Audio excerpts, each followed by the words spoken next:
mailboxes, etc. All right. I like him. That's why I want to do a good job for him. Okay. Sometimes I envy Hafafui. Why? Hey, you get to sit there with that dopey look on your face. It's a good job. I get to sit a lot of places with you just get to sit there and mellow out. I love it. Good for you. Well, I work later on in the day. No, I know. You'll wake up.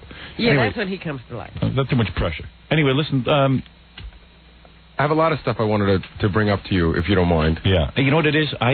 You must know this about me, Gary. I'm in a very bad mood the first thing in the morning. Some days it's really bad. Today, it's awful. Yeah. Today it's awful. I know. And I don't know why. I was in a very good mood, anxious to come in and do the show, and then I finally sit down and I get started and I start getting irritated. There are some days when you walk in and you're reading the paper and you go, hey, boss, and you go, hey, man, what'd you do last night? Da, da, da. And there's some days I walk in and I go, hey, boss, and you go, yeah. But you know what? But I understand. Yeah. I really do. You have a lot of pressure. It's not even pressure. I don't know what it is. I can't explain it to you. It takes me a second to get into the show. It's I'm sure a guy like Tom Chiusano would say, hey, you're a professional. You should come in here, and right off the bat, you should be able to do the mailboxes, etc. commercial. Would a Broadway performer not be able to hit the mark and just say the line? I never got in this because I was professional. In fact, most of the people I work for said I was very unprofessional. Most critics and, in fact, people who applauded me said I was unprofessional, and that's what made me good. Whether they liked you for it or hated you for it, you were unprofessional. Exactly. I think this room makes me sick. It's dark, has no windows, bad ventilation. Yeah, but it's also... and, there are times that Gary annoys me. I love Gary. I think he's a great guy, but today he annoys me. I look over at him. Tell why. I see the mustache, the teeth, the gums, and I go right off the deep end. I can understand you being annoyed by me. Yeah. Like what I say, but how could you be annoyed by a mustache? No, I was looking at tape of you with that. Yeah, it's a whole thing. It's the lips and the mustache, and I see it. And then you know what it is? It's through no fault of your own. You try to sit there and not annoy me, and then when I look over at you, you have this blank stare on your face, and it bothers me. But you also should point out that it's like seeing a sign on his face. No one's home. You know what I mean? You also know it's going to be an endless day too. Yeah. It's a long day, and I'm bracing myself. You should also point out that I'm the only one on the show that you have really a direct sight line to. You don't look at Jackie. Jackie's sort of blocked and Fred, and even Robin's a little far away. Yeah, I'm right in your face. Right. But it's also you. I know. It's you. I know. And I like you. You were over here. I know that the more I try to not annoy you, the more of a look I get. The more that annoys you. Yeah. I know that. Could you try to annoy me? Maybe that would be better. The more inconspicuous. It's just that you know how in the morning you don't want someone's face in your face? Yeah. But what a face to be in my face, Robin. Robin, I notice you've prepared for the campaign trip today. Yes, I have. She has put on the lowest cut cleavage. Don't even start. Well, look at that. Well, Jackie, you were the first to notice. Thrusting herself forward, yet behind the shades for the aloofness. Yeah, right. What cleavage? Oh, come on. You don't see any cleavage. Liar. Where? 75 degrees later, and that jacket comes off. Yeah, we saw it already. I hope they fit on the bus. Robert counted as 2. Well, we have a big day today. As you know, everyone, we are going to Albany. Today is the day that I will hopefully ride up. This will be the eve before you've become the gubernatorial candidate. I will march into the convention. Hey, do you think if I am lucky enough to get the nomination from the Libertarian Party tomorrow, do you think at the convention some guy will say, ladies and gentlemen, we now have a winner? I don't know exactly how they do it. The next governor. Yeah, that's the part I want. Yeah. And now, the Libertarian candidate and the next governor of New York. See, I want to hear them say that. Do you think they're organized enough to say that? You can tell them to say that. Oh, okay. My answer is no, but we'll tell them. Write that down. Here's a pen. Oh, you got one. And now, the next governor of New York, Howard Stern. Yeah, I don't know where you're going to get music from out of those guys. Howard Stern for governor. Howard Stern for governor. Howard Stern for governor. Howard Stern for governor. Howard Stern for governor. Howard Stern for governor. For governor of New York. Is he going to be up there? Yeah. He's singing? Gotcha. Howard Stern for governor. Howard. Whatever. He wants justice and New York road crews to work at night in the streets.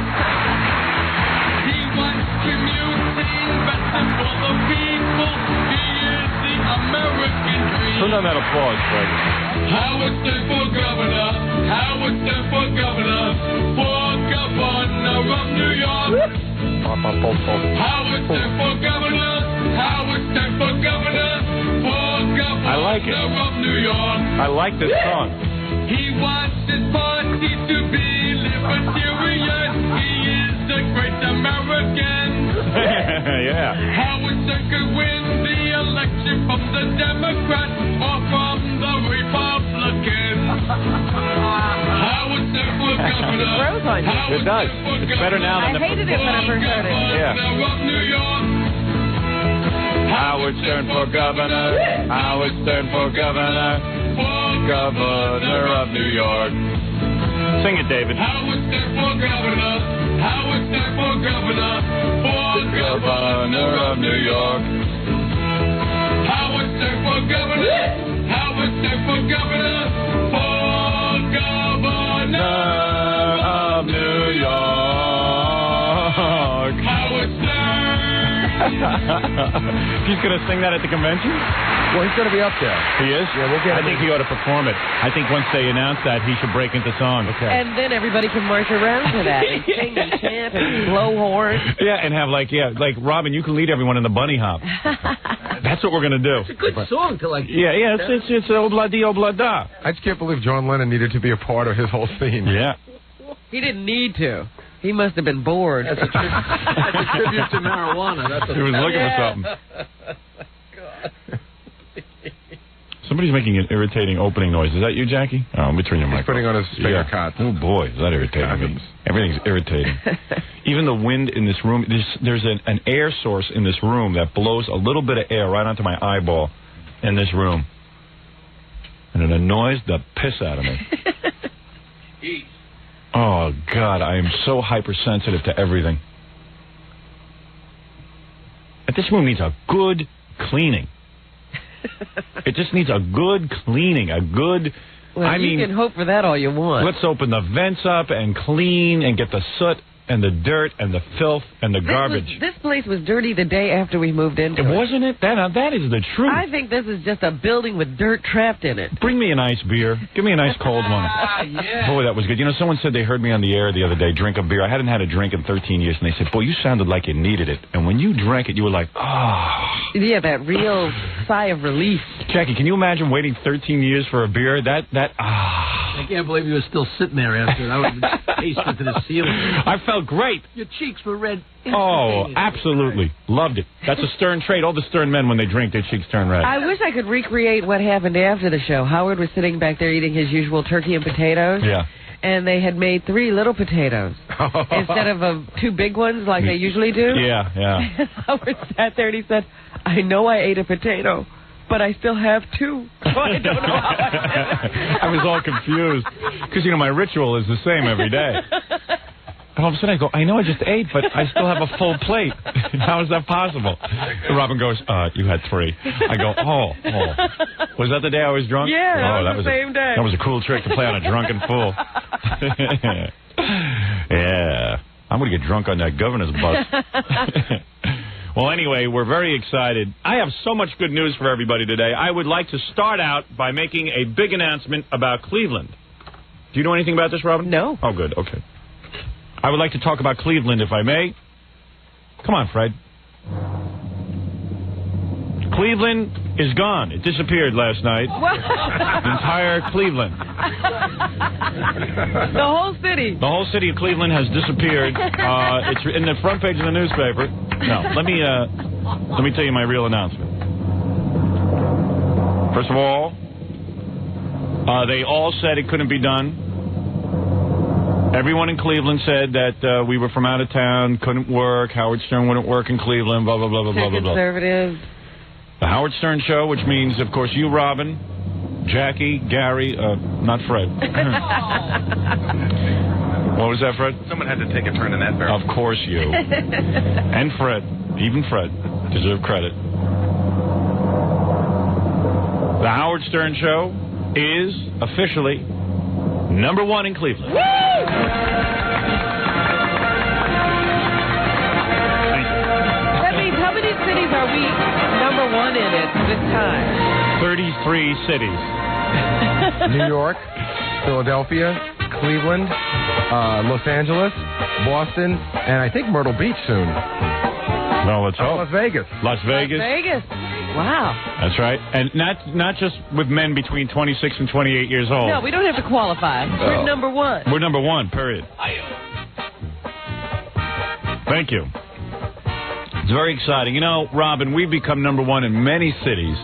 And I got to tell you, each time it is equally as exciting. Is it very special to you even though it's Cleveland? Yep. Even though it's Cleveland. And you know why? Because that one-eyed Cyclops was sitting there thinking he could kick my ass. That little pussy. Cleveland. I love you, Cleveland.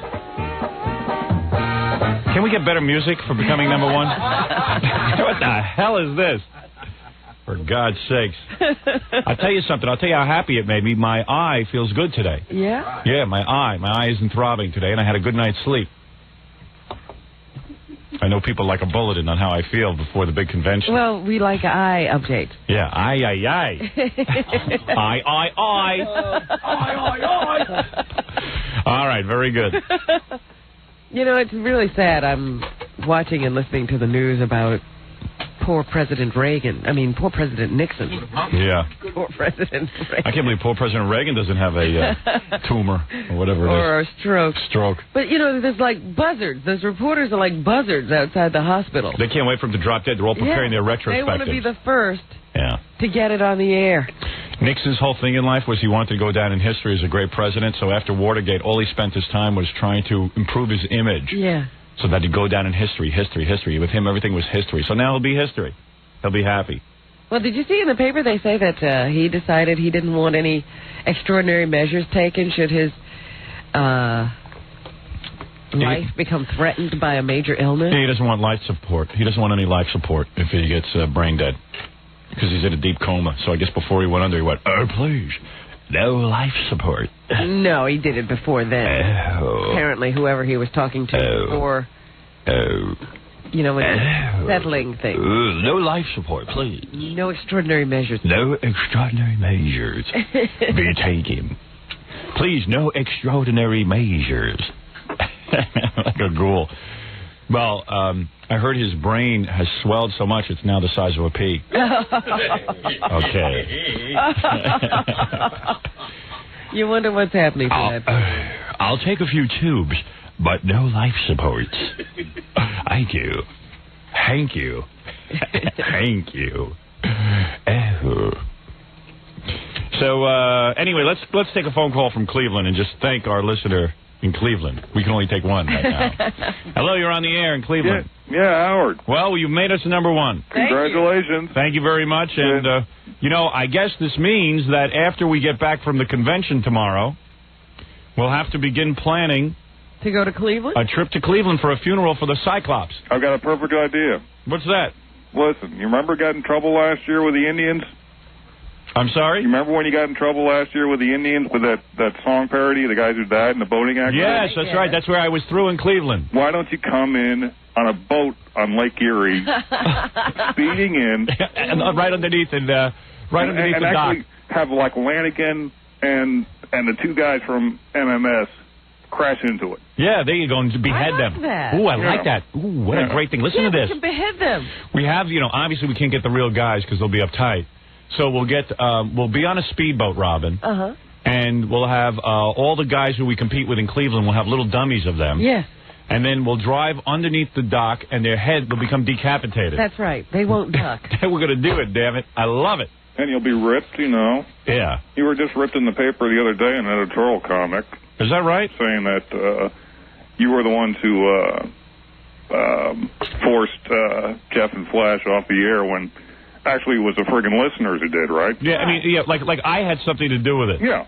So how was it what was it? So I'm bad because I forced them off the air? No, because you put interesting radio on the air. Yeah, in other words, that's a bad thing to do in Cleveland. If you put something good on the air that people enjoy listening to. Competition has become bad. Yeah, that's America. Competition is bad. You just keep guys on because they live in Cleveland. Yeah. Well, isn't that an amazing... What was it, that dumb newspaper they have in Cleveland? Don't say too much bad about it. I work there. Oh, do you? Yeah. Sorry. And well, hey, listen... Roberto's been with you. No, Roberto's been with me lately. Yeah. He's come see, come saw. He's always liked it. Right. Well, he's always... Well, he should have written it. Yeah, I guess so. There's a guy in Cleveland who writes about us all the time. I don't know his name, but it's for a different newspaper. It's like one of those free papers or something. Yeah. I'll give him full access to our trip to Cleveland. Who, the Mouth? Yeah, Mouth. Well, he ripped you when you first got here. He did? Yeah. Well, then he's denied full access. No one will get access. Rats. Anyways, listen, you going to do a book signing here? I don't know. I'm going to do a little something. Maybe I'll sign the poster or something, the new poster. Did you get that one yet? I ordered it. Good. Make your collection complete. You'll like it. You'll really like the new video. Yeah. Maybe I'll sign some of those or something like that. Maybe a couple of books. I don't know what I'm going to do, but I like your idea. I'm going to take you up on that. I'm going to ride in on Lake Erie on a boat and decapitate my competition. Yeah. For the funeral, and then we'll bury them. And I already see it as a great follow-up trip to our Albany expedition. Hey. So we bury them in separate boxes, their heads in one box. Ooh, it's like Joel Rifkin. I'm reading about this mass murderer here they got on trial. The funniest picture in the newspaper today. He was sound asleep. He fell asleep in the courtroom. Yeah. Now, he's only on trial. Yeah, but that's cool. Murder of several women. See, if you're going to prove you're insane, that's the way you do it. No, I figured, it's like he's going up regardless. Yeah. Whether he gets the guilty by insanity plea or just guilty, he knows he's never going to see daylight again. So you might as well get a nap. Morning, Robin. Good morning. But I'll tell you something. I'm reading about the guy, and what he used to do, I didn't even realize it at the time. He would take a what does a doctor use to cut stuff? A scalpel. He'd take a scalpel, this Joel Rifkin. He'd cut off a woman's head, then he'd cut off her arms and then her legs, and he'd bury them in separate places. Yeah. So maybe we'll do that, or sometimes he'd take the fingertips so that they could not identify them. Not only that, after he's brutally raped and strangled this corpse, he would punch them in the teeth and knock their teeth out so their dental records couldn't be used to identify them. But this was a crazy man. Oh, crazy. He couldn't think right. He didn't know reality from fantasy. Much like our own Fred. Yeah, Fred, I'm kidding you, pal. You got to get happy, all right? Come on, we're #1 in Cleveland. I got to tell you, that picture of Fred in the book you had, when you had that montage of pictures? He looks a little like Joel Rifkin, right? He looks a little like a spaceman or something. Oh. It looked like he was wearing a mask. Well, Fred really does not look like he's of this earth. Yeah, I mean, I looked at it and said, there's someone wearing a Fred mask. Hey, don't laugh. That's going to be our next big item. The Fred mask? Fred mask. We almost included that with the new video. A Fred mask. Yeah, they see you walking down the street with one of those, you say guilty. Well, anyway, I was thinking, though, after we kill our competition in effigy in Cleveland, we could put their heads on poles like in Apocalypse Now. Oh, there you go. Yeah. You know what I mean? We could just march around with their heads. Cleveland might be a little too conservative for that, though. You think so? Yeah. Well, I like your idea, and I'm going to take it under serious consideration. Yeah, okay. Well, listen, good luck. Very good. We're with you. Thank you. Take it easy. Well, there it is. Big announcement. #1 in Cleveland. Robin, because of the excitement about us being #1 in Cleveland, I was contacted by many members of the press in Cleveland. Is that right? All 2 of them. And I think that's the free paper and the other newspaper. No, all the TV channels and stuff wanted to speak with me, so I've scheduled, even though we're very busy today and I'm still picking my running mate. You have a press conference? From 8 to 8:30, candidate Stern is scheduled for a press conference in Cleveland. I will take you there live, so we'll have a lot of excitement on the show today. So let me take a break, and we'll get to all this excitement right after these words. Back with the Howard Stern Show. All right, I'm going to turn the microphone over to Baba Bohai, who has a bunch of things to tell us about our trip today. We are we're getting on the bus at noon today to go to Albany. That's correct. And for our fans up in the Albany area, Buffalo, Rochester, come on over and see us tomorrow at the convention. Italian-American Community Center. Italian Community Center. Italian-American. Italian-American Community Center. Personally, I think it should be American-Italian Community Center, but, hey, that's between them. Why wouldn't it just be American Community Center? I don't know. But who knows? Well, the big news is we just got word that Heather Barrett will be unable to join us. After making all that fuss? For personal reasons. Now, this brings What's the personal reason? She's related to President Nixon. Steve Gorilla took the phone call. Oh, man, I was looking forward to that. All she did was gripe and complain that you were forgetting her. Yeah, I love that. Well, was she having her period? I didn't ask. Well, she's got to come. Well, this opens up a slot on the bus. Oh. See, now I was thinking, there were no slots. Well, no, she was on it. She was on the bus. She's off the bus. She was an additional person. Right, but we were still going to fit her in. So right. I was thinking what we could do now is move Tempest out of Ronnie the limo driver's car. Don't drive off the road, Ronnie. Yeah. And onto the bus. All right. But see, now here's what's going on with Tempest. This is sort of weird. Tempest the stripper. Right. She called yesterday and asked if she could come, and I said, I can get you a ride up there, but I can't get you a room. You know, I just couldn't provide that. We were all set. Right. All booked. She could have stayed in my room. So she could have slept on the couch. She said, "Who's going?" So I started to read down the list. I said, Howard, Robin, Jackie, Fred, Gary, and so I get to Ralph. She goes, "Oh, Ralph." Right. I know Ralph. Right. She goes, "Give me Ralph's number. I'll call Ralph." So she called Ralph. Yes. And asked if she could stay in the room. Yeah. And Ralph said it was okay as long as it was okay with Ratso, because Ralph and Ratso are sharing a room. It's already okay with Ratso because Ratso's lucky to be going. Female, and that's okay too. So like Ratso would be upset. So I spoke to Ratso last night. He said he was fine about it, but that Ralph had called him. Yeah. And said that he didn't think he wanted her in the room now. And I said, why? And he goes, well, he knew he wasn't going to get any sex from her, and he had all his hair grooming materials, and makeup. And he just, wanted... Ralph might be a homo. I don't know. I think that it's leaning in that direction. Yeah. I couldn't believe it. What is he, nuts? I have to admit, though... He has to have room to lay out his makeup? Yeah. I do have to tell you, though... what kind of guy says that? I'll have to admit to you right now, when I gave Tempest Ralph's phone number... Yeah. Because Ralph's such a nice guy to me, I said, I'll give you this phone number, but Tempest, if you sleep with him, I'll never talk to you again. And she said, no chance, don't worry. No chance, good. Thank God. Because she's my wife. In Albany, she becomes my wife. Right, Robin? She's the stand-in for the First Lady. That's right. She's a stand-in for my wife. She will have to perform all the duties my wife normally performs. Oh, Heather Barrett's a hot one. Too bad. She would have been fun to look at. So you think we should move Tempest to the bus, agreed? Oh, yes. Oh, yeah. Just get another girl to ride with Ronnie. Throw up. There you go. Well, that frees up room for one more girl, too. What do you mean? Well, in case there's a last-minute entry into the field. In other words, Ronnie does have an opening if we want to give him one. That is true. Okay, all right. And I still think it's funny to put a girl in Ralph's room. And we don't know what's going on. We don't know who's going to be down there. I think that there are people that are just showing up in front of the building, hoping to jump in a car with somebody and make the trip. Okay. Well, anyway, regardless of that, the trip is on for today. Yeah, I still wonder how Melrose is getting there. Oh, gosh, he told me yesterday. I don't know. I don't want to know. He's running. Now, the next thing I wanted to tell you, we're going to talk to two potential lieutenant governors today. A guy named Stan Dworin, who was a public servant in Rockland County for 9 years. Yeah. And we're going to speak to a guy named Charles Hines, who's the Brooklyn District Attorney. Anybody who was with the show yesterday heard me interviewing various candidates for lieutenant governor. Are you going to recall Mark Green to see what his final decision is? No, because I'm reading in the newspaper here. More or less. Stern's second banana not going to be green. Every party has its pooper. Howard Stern has Mark Green. Stern, seeking the Libertarian Party nomination for governor, offered Green the number 2 spot on his ticket yesterday. This is from the Daily News. Yeah. Green declined the alleged honor.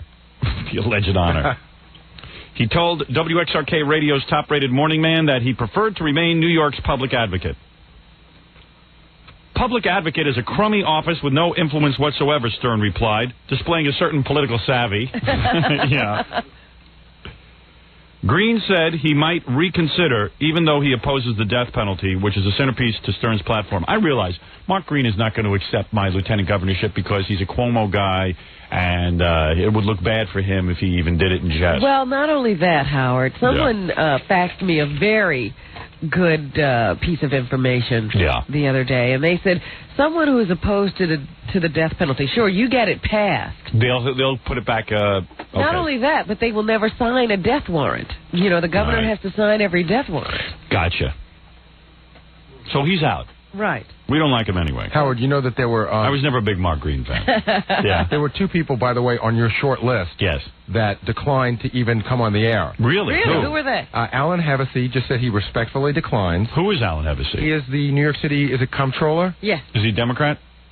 Yeah. Yes. Yeah, he's in office, and he's not going to screw with Democrats. And the other one that respectfully declined because she's starting a new job today and didn't think she'd be able to accept would be Liz Holtzman. Yeah, but she has a lot of baggage anyway. Right, and she's not affiliated with anybody right now because she doesn't hold public office. Yeah, I know, but she has a lot of baggage. Right. She went through hell in the last election.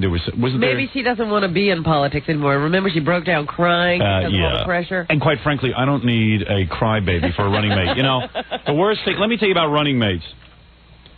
You know, it's funny. I was deep in political conference last night. I had a lot of duties. You know, this big trip to Albany I'm taking very seriously, Robin. After all, I'm going to be the governor. Yes. And I spent 2 or 3 hours on the phone conferring last night. First with one of my advisors, Ralph, who we spent 2 or 3 hours picking out my outfits for the various, various and sundry. How many changes are you making? I will make, believe it or not, Robin, I've limited it to 3 clothing changes for my trip to Albany. Okay. I will have a special outfit for the actual convention. I will have evening wear for Friday night for greeting the public. I see. And then, of course, return clothing that I will need. So very good. Yeah, so I spent a good 3 hours packing. It took 3 hours of to conferencing. pick 3 outfits. Well, listen, this is a big day. Tommy Toon would be shocked. So anyway, I after picking my outfits, I was talking with one of my advisors, who said to me, "You better be careful when you pick a running mate for real, because look what happened to Walter Mondale." Oh yeah. He picked a guy for vice president, and it turned out the guy had electroshock therapy. Wasn't that Mondale's guy? No. Mondale picked Geraldine Ferraro. Didn't she have electroshock therapy? She wanted it after they got through with her. Well, I was going to use him next. Ferraro, of course, was it was Mondale Ferraro. Ferraro was the worst because she knew. You know, when you turn to someone and you say, "Hey, listen, I've beaten my brains in for the last couple of years trying to get nominated, the Democrat, presidential candidates, a chance in a lifetime for me. I'd like to pick as my vice president, but you got anything going on that could really hurt us or damage us?" So this Ferraro, I guess, blanked out. She got so excited. She forgot she was married. She forgot she was married, forgot her husband had certain dealings going on or whatever it was. And she ruined this guy. She really ruined him. She had a right to say, "Look, I got a couple of things going on. I got to be up front with you."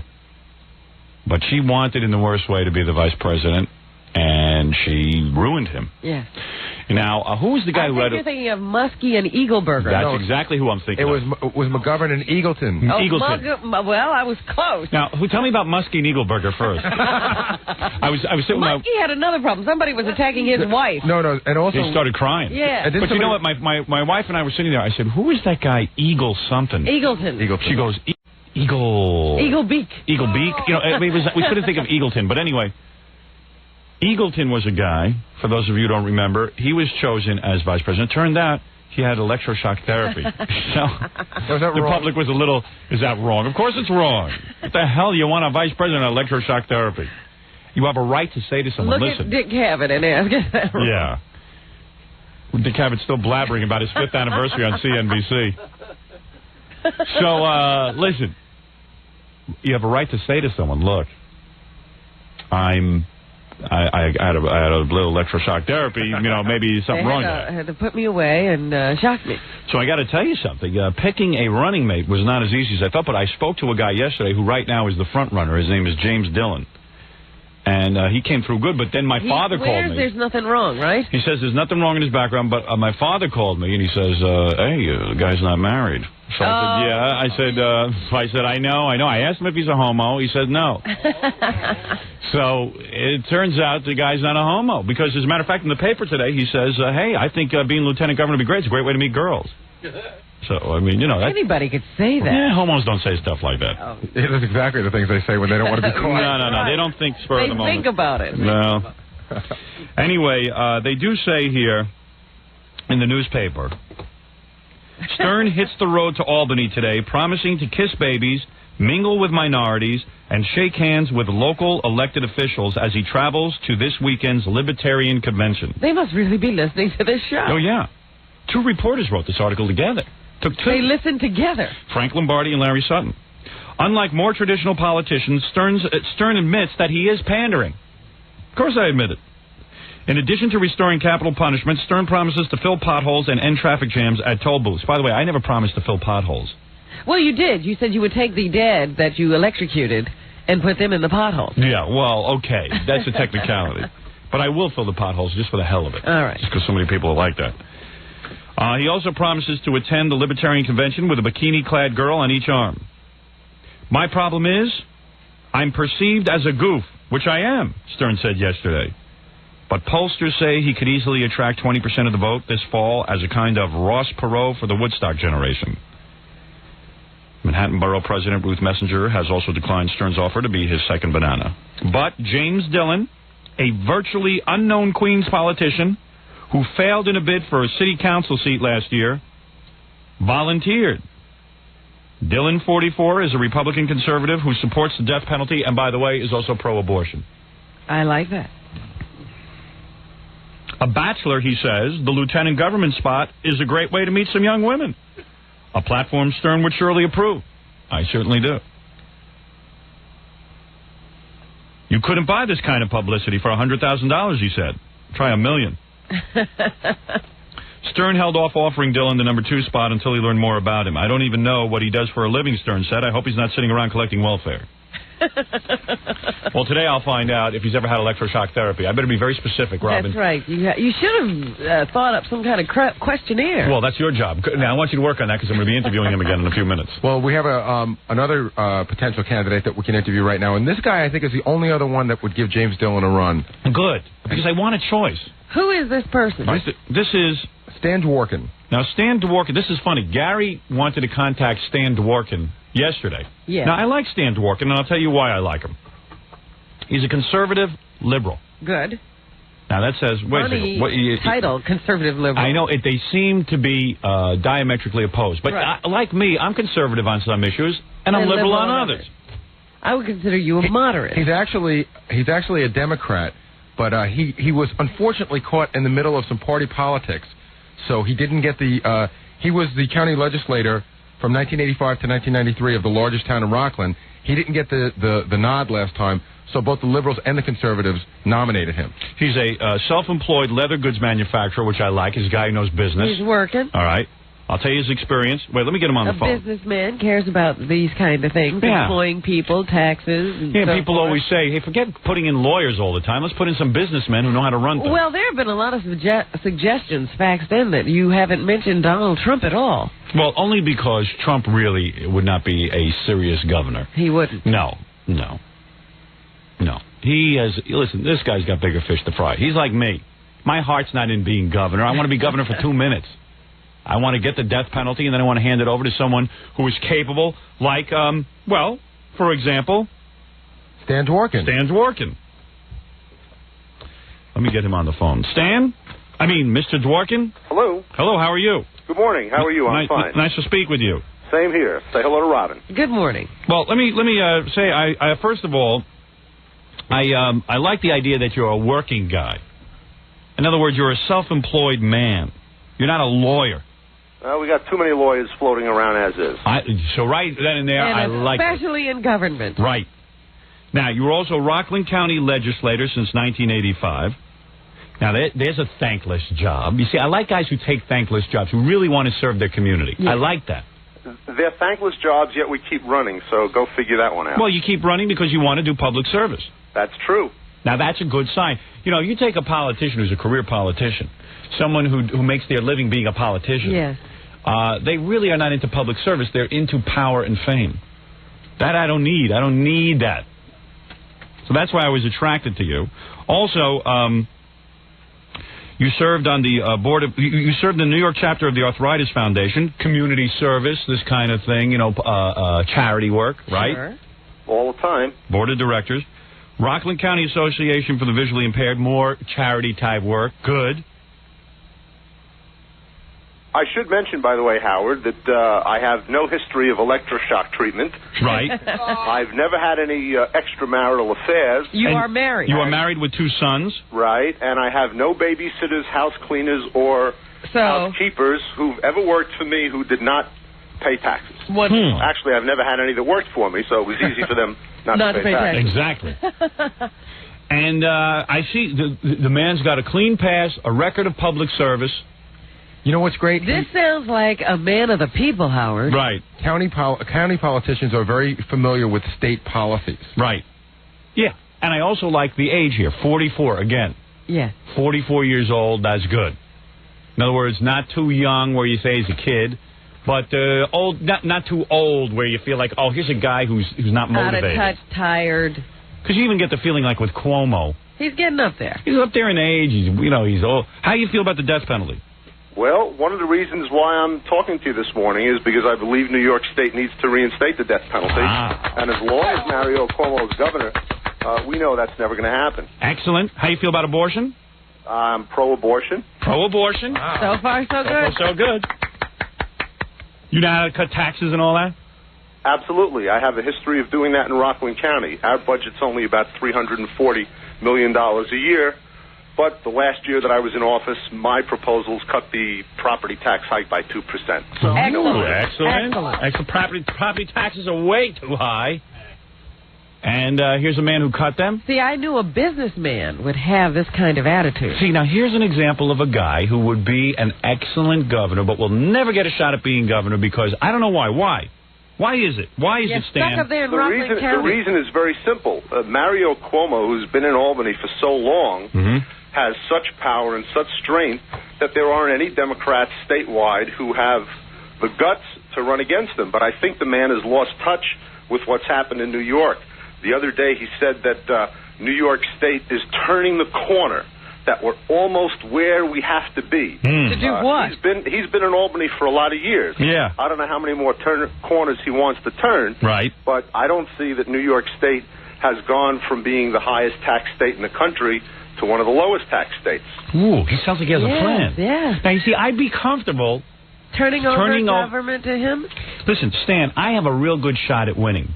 I'm reading an article. I got an endorsement. I think this is the first big endorsement. You haven't even gotten a nomination yet. You got an endorsement? I got an endorsement. And the guy says, hey, I think Howard Stern would be good. He'd bring the death penalty. And the best thing about him, it'd take him 2 or 3 days to get the death penalty, according to some experts. And then he'd leave. And then he'd step down and if he appoints a good man, why not? I think people would like Stan Dworkin. Governor Dworkin. Has a nice ring to it, don't you think? Let me ask you something. Sure. I mean, this is the key question here. Can you change your last name? Yeah. Beside that question, we'll get to that next. Would you accept if I offered you the lieutenant governorship? Well, I think that if you go up to Albany and the Libertarians nominate you, I would be happy to serve. Ooh. Man, I got a tough choice to make now.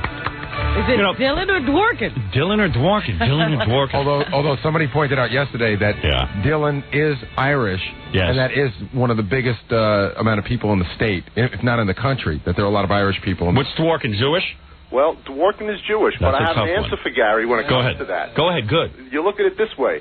Take a look at how many years that Gentiles have run the governor's mansion in Albany. There you go. You think about how long it's been since a Jewish guy was up there. I don't think there ever has been one, has there? Well, I think Averell Harriman many, many years ago. Right, okay, there you go. But he was hiding it. Right. It's been a long time, and if they haven't done such a good job, how much worse can we do? There you go. Well, there's an interesting concept. You're going to campaign like that? Yeah. Well, he's very honest. How much worse can we do than Gentiles? You haven't done a good How much worse can we do than Gentiles? Oh, I should also mention, by the way, if it helps, my wife is Irish. Would you mind... that's good. Would you mind changing your name to Stan McDworkin? If we run? Let me tell you something. This is a tough... You see, Dylan's got the Irish, but then again, Dylan isn't married. And you have a question about that. Yeah. I've got a proposal for you to consider. Go ahead. I know that aside from the death penalty, there are a number of other things that you want to do in New York. Yes. You want to fix all the potholes. Yes.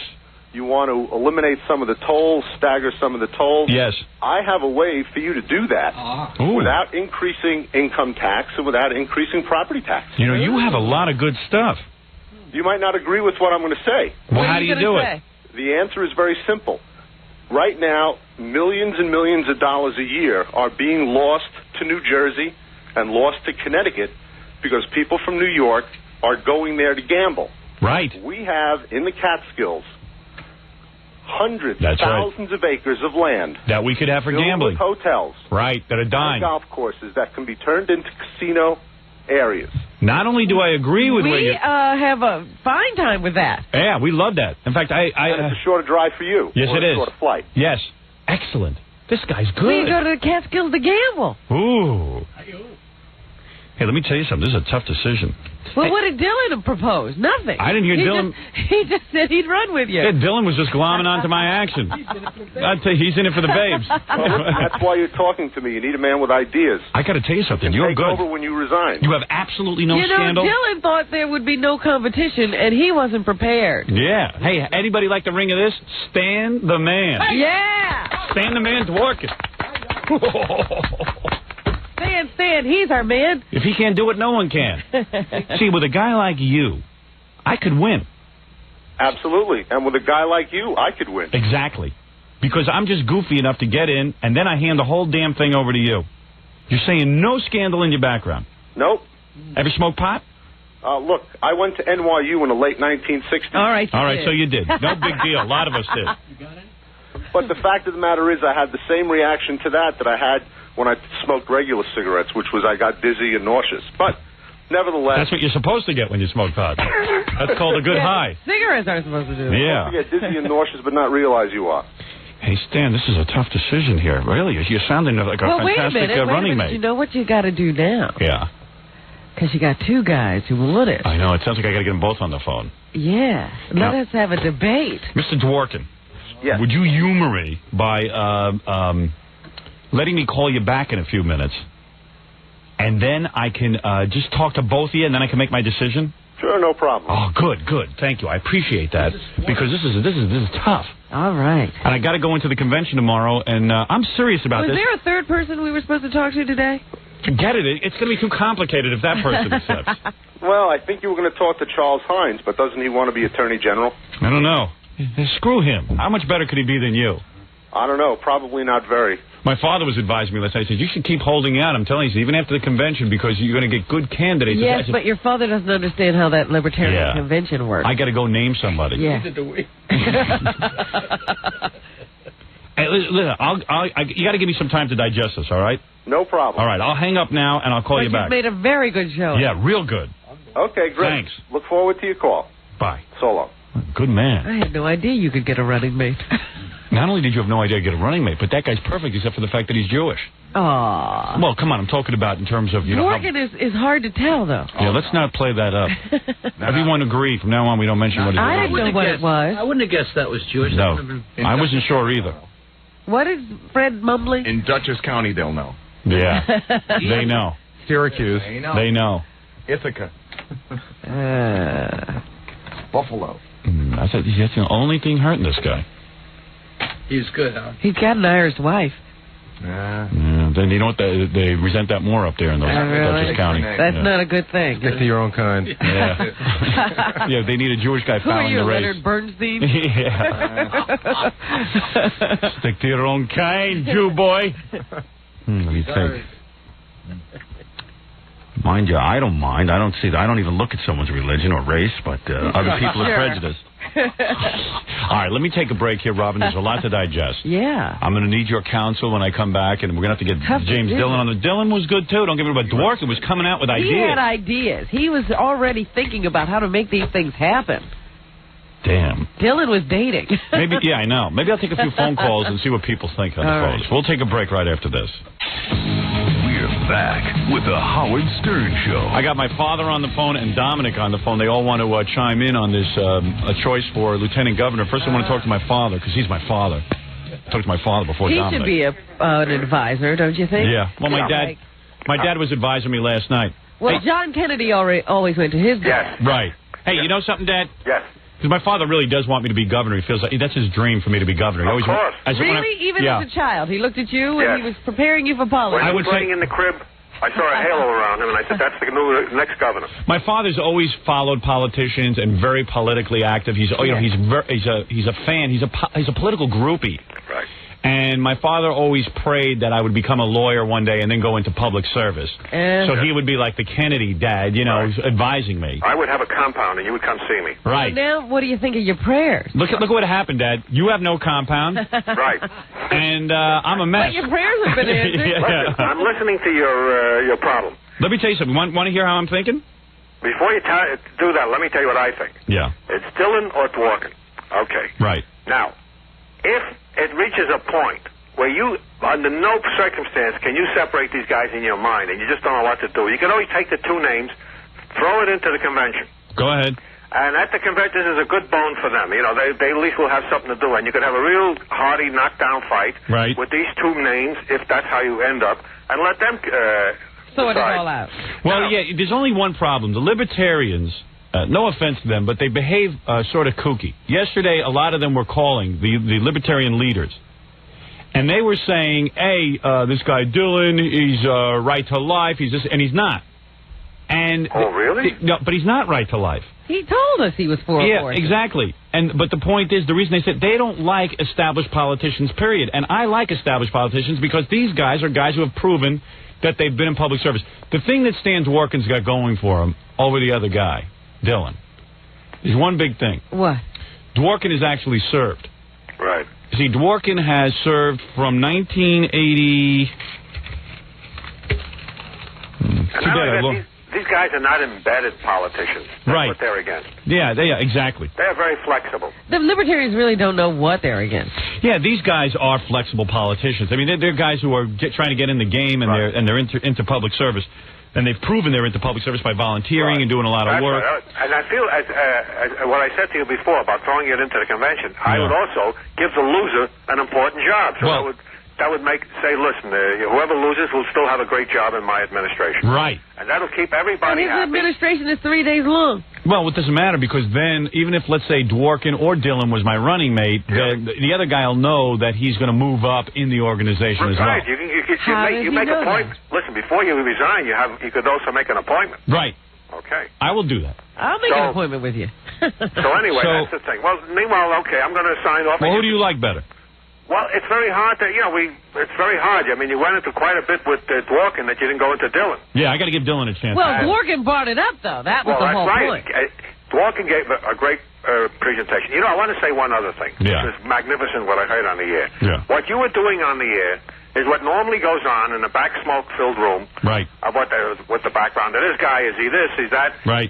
And you never hear about it. And it's a great process for people to hear. I mean, if they think it's funny, it's not. It's really true. This is what goes on. Yeah, and they sit there and they go, uh-oh, the guy's Jewish. Uh-oh, this guy's Irish Catholic. Yeah, it's like... Well, what is the downside of that? Well, we could lose some votes because up in Dutchess County, they'll know he's Jewish. Right. See, and that's what Fred said. We got to consider everything. You want to know who was a great Jewish governor? It was Lehman. I don't know if you ever heard of him. Lehman? Herbert Lehman. Lehman. Herbert Lehman. Right. Oh, Lehman. And he was a tremendous governor, one of the best ones we had. So you mean a Jewish guy could win? Yeah. All right, very good. Possible. All right, thanks. So then Dworkin is not a drawback. Dad, you must really be proud of me the way I'm running for governor. I like everything out in the open, which you're doing a very good job. And right. one hour is a very good lesson for people listening how government functions. And yesterday, you brought up a very good point how Johnson became vice president the same way. That's right. Okay. All right, Pop. Bye. That's my dad, who, let's face it, years ago thought I was a bum. Right.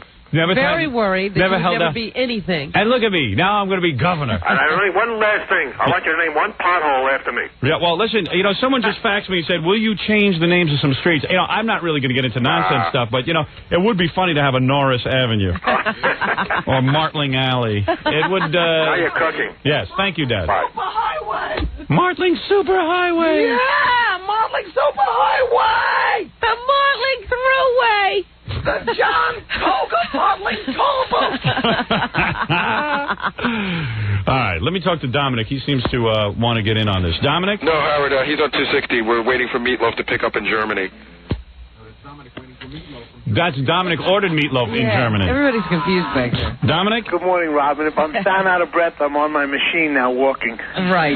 You don't sound out of breath at all. I'm chilling. Dominic, of course, is Dominic Barber, the noted attorney, the bloated attorney, rather, for, he's you name it, divorces. Anything you've got cooking. Anything you've got cooking, he can handle. I have 10 lawyers. Now, listen, Howard. Yes. A few things. Number one, how's your eye? My eye is fine today. Congestion. Who do you like? Absolutely. I know Mr. Dworkin. He is actually a very legitimate, good politician. He's good even in an upstate area there, the Westchester, Rockland County area. You like him? Yeah. I like that he was outside of New York as well. Well, I took a map out.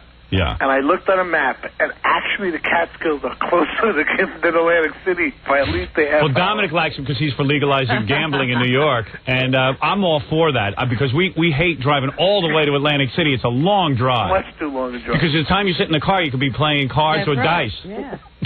So that's that wasted time. Yeah, Dworin brought up some good stuff. That was a major point. Yeah, it sure was. But we do need to balance the ticket. Balance it how? We need a black. Oh, black. To have one. Yeah, who do you have in mind? Well, for controller. We're not running for mayor of New York. No, we need. He doesn't know what we're running for. No, you've got to. The voters, because we need more voters. All right. Please, Dominic, leave me alone now. Thank you for the. How about Mr. Dinkins? Yeah. For controller? Are you really exercising right now? I'm walking right now. What do you have? What do you have? One of those treadmills? Yeah, I do 1 mile in an hour. Why do you bother? Why do you bother? You know what he's doing. He's watching a tape of somebody else walking. I have a trainer here, and I'm very annoyed. He's not walking fast enough. Listen, why don't you go have your fourth breakfast? Where am I on the bus, by the way? Well, if you want to come, you're always welcome. Who wants you there? Yeah, Tempest or me, make a quick choice. Tempest, goodbye. This guy, he's as big as a house, you know Dominic, and he's really been eating out of control, and now he's walking on the treadmill. It makes no sense. Why bother? He must be looking at a picture of a Twinkie. Yeah. Yeah. Oh, Gary. Do you really have a trainer? You mean actually a Gary insult came out? Dominic, do you have a trainer? Yes, I have a trainer here right now. His trainer is cooking breakfast. I'm annoyed. He's not walking fast enough. I told him I'm not going to pay him. All right, thank you, Dominic. Thank you for the information. Who is on the phone? That is Meatloaf calling from Germany. Oh, good. Meatloaf will want to get on the phone and thank me because, as you know, Meatloaf, when he was at the beginning of his comeback, he came to our station. That's right. I told him I liked his new music, and everyone laughed at me. He said, oh, Meatloaf will never make a comeback. It's been 20 years or something. Meatloaf. Yeah, what is the sequel album? His sequel album. And I said to him he was going to be a winner. He was going to do it, and I would like to play his song on the air. And sure enough, thanks to my backing, he's back on top, Robin. That's absolutely true. Meatloaf? Hello? Howard, are you there? Yes, I am. Well, you're exactly right, Howard. Exactly. And I was going to tell you that, that if you hadn't that day sang along with Anything for Love, I'd have been dead. Let me tell you something. That's a good song. My kids now are big Meatloaf fans. They walk around the house singing that song all day, and they bought the CD and the tape. And believe it or not, I was touched because I said, I believe in this bastard. I really do. Listen, I always stayed in touch with you over the years, right? Yes, Howard. When everyone else had counted you out, they weren't. You were there, Howard. I was there for you. I backed the winner, didn't I? You did, Howard. Son of a bitch for once. Maybe we should go into horse racing. I knew that. You know what? I knew you had all something. All of his picks haven't been this good, Meatloaf. And it's funny. What's that? When I had Meatloaf on, and I was playing I Would Do Anything for Love, but I won't do that. A lot of people say, hey, Howard, you're playing the song too long. Who knows if this is going to be a hit. Oh. And this kind of thing. And I said, no, this is a good song. And when you first play a song, everyone says, I don't care about this song. But now it's played all over. Go ahead. Kiss my ass unencumbered with my interruptions. Go ahead, Meatloaf. Say something fantastic about it. Howard, I don't think it's possible for you not to interrupt. No, I won't interrupt. Go ahead. Say it. Say what you want to me right now. Howard, I told you already, besides having a #1 best-selling book, right? You had, how many people, just before we go on, how many people did you have out on the street that day? No, forget about me. Forget about me. Talk about how I helped. You asked me to kiss your ass, Howard. Talk about how I helped your career directly. I am. Hey, listen to me, Meatloaf. I'm just going to take, you told me you would let me do this uninterrupted. Forget about that. How good does it feel? I had to interrupt you. Do it. How good does it feel? How good does it feel? Huh? Look at you. It's wonderful. You're back on top. But really, truthfully... It made me feel so good when I saw you hosting that award show. Look at American Music Awards. 2 years ago, you remember 2 years ago you were calling the American Music Awards? Couldn't get a ticket. They wouldn't even answer the phone. I'm telling you, this is beautiful. Well, when I was hosting that thing, I'm surprised you didn't make any comment about them funny clothes I was wearing, Howard. No. Say it out loud now. McCartney can kiss your ass. Say it. Right? All the backstabbers in this business. But let me tell you something. You were sitting there for years. You were waiting to hear from somebody, and now, all of a sudden, they can all kiss your ass. Am I right, my friend? Well, I don't know. Now he's getting so many offers he has to turn things down. Go ahead. Say, kiss my fat ass. Say it. You'll feel good. about kiss my pleasingly plump ass. Actually, Meatloaf is in very good shape. He's no longer really... He slimmed down a bit. He slimmed down yeah, quite slimmed down a bit. I'm still a chubby cherub, I guess. And you're singing good, and you're having fun, and you've got a big hit on your hands. And is the money rolling in yet? No, but it will. What was this about your guys not knowing the Globe too well and you being booked somewhere you couldn't get to? Oh, that happens all the time. Really? They were supposed to... Well, it only happens because what they do is, like, they book a 5-day, a 5-day video shoot and 2 shows. Uh-huh. Yeah, so and you can't be everywhere at once. No. So what's the story now? Your wife must be going wild, huh? No, we're very calm. You take her on tour with you? Yeah, she's here now. We're in Berlin. She's here now. No kidding. Oh, she's got to be pleased, because for a while I heard that she was thinking maybe you were a loser or something, right? No. She started looking at the charts and saying, who else can I get? Yeah, wasn't she going up and down the charts, and she was thinking of running off with, let's say, MC Hammer or someone like that? Yeah, that's her first choice right there. Doggy Dog. Snoop Doggy Dog. Wasn't she? Yeah, that's it. Snoop Dogg. Admit it, weren't you worried? Hey, Bob. Wait a minute. Bob? Howard says you were thinking about running off with Snoop Doggy Dogg. Hey, at a real low point, when Meatloaf really had, everyone said he was washed up, his wife was eyeing Ringo. And that was the lowest point. That's horrible. That's bizarre. But now Meatloaf is on top, of course, and he deserves it. The son of a bitch can sing. He sings like an angel. Yes, he does. Thank you very much, Howard. And so, Howard, I still want to know, I want the answer to my question. How many people were at that book signing? 10,000. Unbelievable. Hey, sing a little of that effing song. Give me it's too early. Sing that song. Sing that for me. Sing like an angel for me. Sing that. What? Which one? And I would do anything. And I would do anything for love. There you go. But I won't do that. That should be your theme song, Howard. Oh, no. But Don't you think that should be Howard's theme song? Do that. I won't do anything for love. I won't do... What does that mean, I won't do anything for love? I would do anything for love, Howard. But I won't do that. That's right. What is it? That thing you whatever it is you won't do for love, which is not much, Howard. Oh, you're talking about... What are you talking about? I thought it was that thing. You're talking about the cunnilingus, aren't you? Is that what you're talking about? Is that what the song is about? I think so.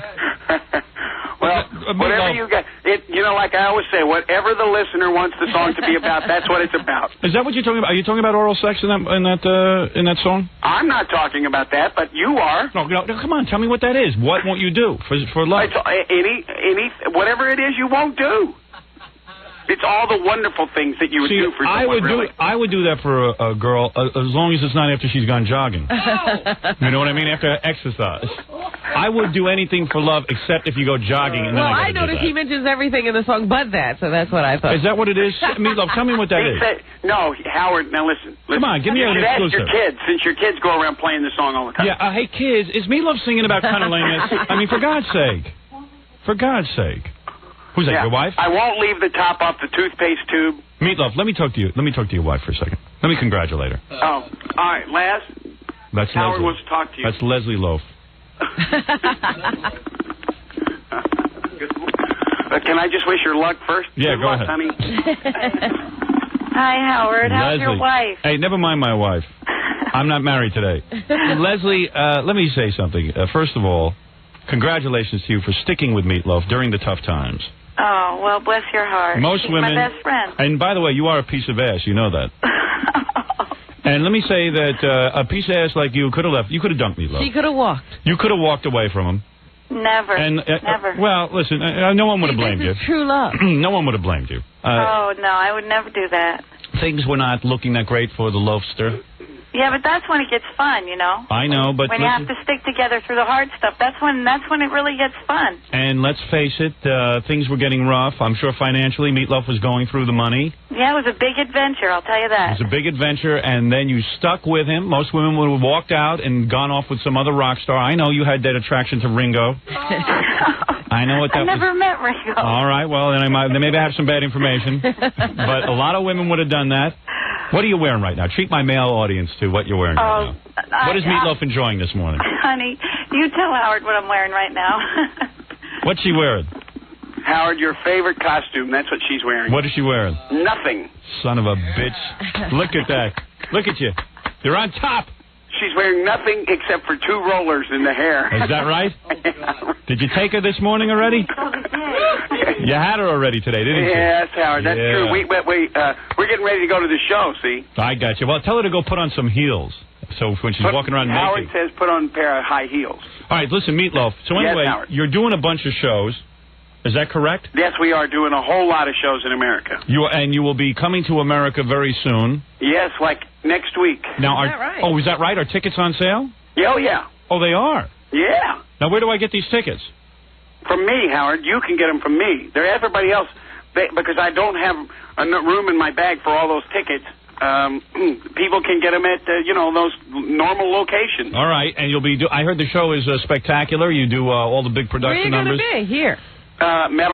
Oh. Nassau? Mm-hmm. And Spectrum in Philly. Excellent. And we're all over where you are. And you will do the new material as well as all the old material? Absolutely. Oh. Are you going to come? And will Leslie be there? Yeah. So now you're coming because Leslie's going to be there, right? Yes, I certainly will. I'd like to show up and bring her out on stage. I'd like to do a number with her.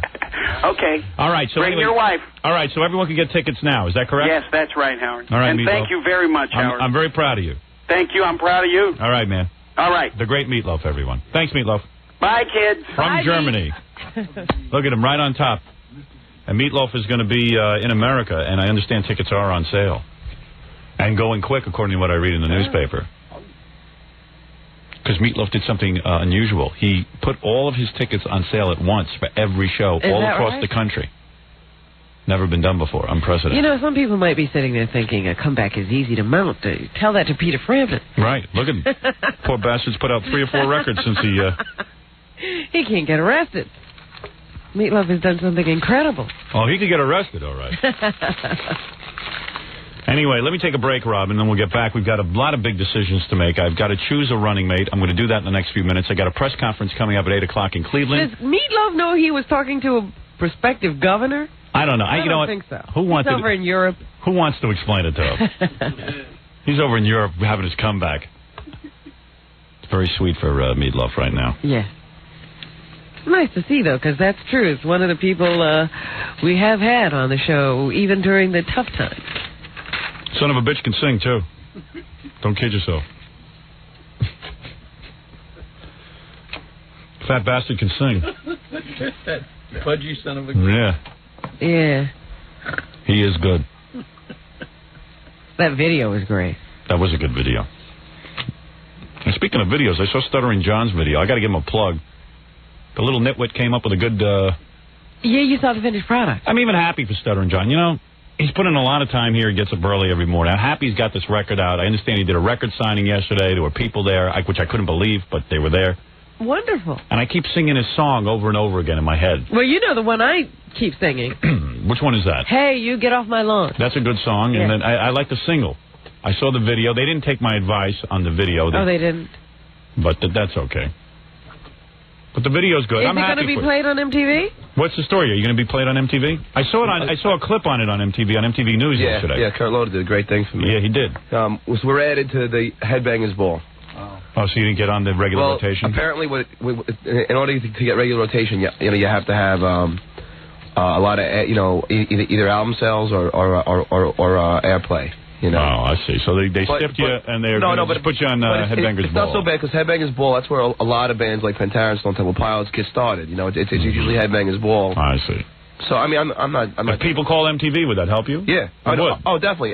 If people see the video and dig it, they should call. Yeah. Well, okay. Well, at least so you got. How many people showed up at your record signing? I don't know, maybe 100. I mean, it wasn't that good because I didn't plug it. I mean, nobody plugged it. They didn't advertise it or anything. It was just like 100 is a lot of people for you. That's good, John. I mean, you haven't done anything yet. But you know what he told me the other day? You know, he's been doing gigs every night, and he said it was amazing that people were singing the songs along with him. Really? It's unbelievable. From the stage. First time in my life where you go and do all originals and people actually know the songs. Well, you got some good songs on there. I'll give you that. I was even singing your song. It's in my head annoyingly. You know what I mean? So that's a good song. Which one? Talk My Way Out of It? The single. Talk My Way Out of It. I just played a Pat gig last night. But if you're smart, you'll give me the CD at the end of the show. You'll hand it to me, and I'll leave the show and play the song all the way through. Definitely. All right, so make sure you do that. But he keeps having these moments here in the office where, you know, 1 minute he's a rock star, and the next minute Tom is screaming, "Where's my breakfast?" I know. It's a weird life. You know, you've got this whole big thing going on, and at the same point, everyone is still asking you to do the same stupid, menial task. ABC News, you know when they did that piece of me? Yeah. Yeah, they came here. And because I had a nightmare. I walked down the halls, Robin, and I was running into my office. Yeah. And all of a sudden I see Doug Johnson, who is the ABC reporter, and I'm like, oh, my God, what's he doing here? There's all lights on. They're interviewing. I said, oh, they must be interviewing the head of the company. I said, I better get by quick. I don't want them bugging me. Right, don't want to be bothered. So I look in the window. Who's in there? Stuttering John being interviewed. Yeah. John had a publicist here the other day. Yeah, I know. And it's my publicist, who I haven't heard from in weeks. Yeah. I said, the thing was, Howard, working for John. Is the ABC News, like, you know, wanted to film me working. And I said, wait, you want to see me, like, you know, order the food and answer the phone? Yeah, washing the toilets. All right, let's take a break. We'll be back right after these words. We're back with the Howard Stern Show. All right, thank you. Okay, what am I doing now? I got somebody on the phone. I am really busy during the commercials deciding on my running mate for Lieutenant Governor. Today we get on the bus. By the way, Monday and Tuesday, you'll hear on the radio, you'll hear our whole bus trip up to Albany. I'll be making campaign stops, and then we're going to bring you the whole convention, I think, on Tuesday. So you'll get to hear everything. I mean, that's the plan. What happens after that, I never know. Just tune in next week and find out.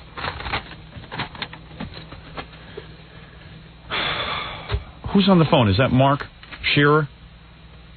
You know, Robin, one of the exciting things we'll be doing on the bus today, before we take off for Albany on this historical trip, this is actually the beginning, with me being nominated, hopefully, and then selected as the gubernatorial candidate. One of the things that we will allow is a select few reporters. We will document the very beginning. Right. We will allow them to come into the bus and get a tour of our orgy room. I mean, our political room.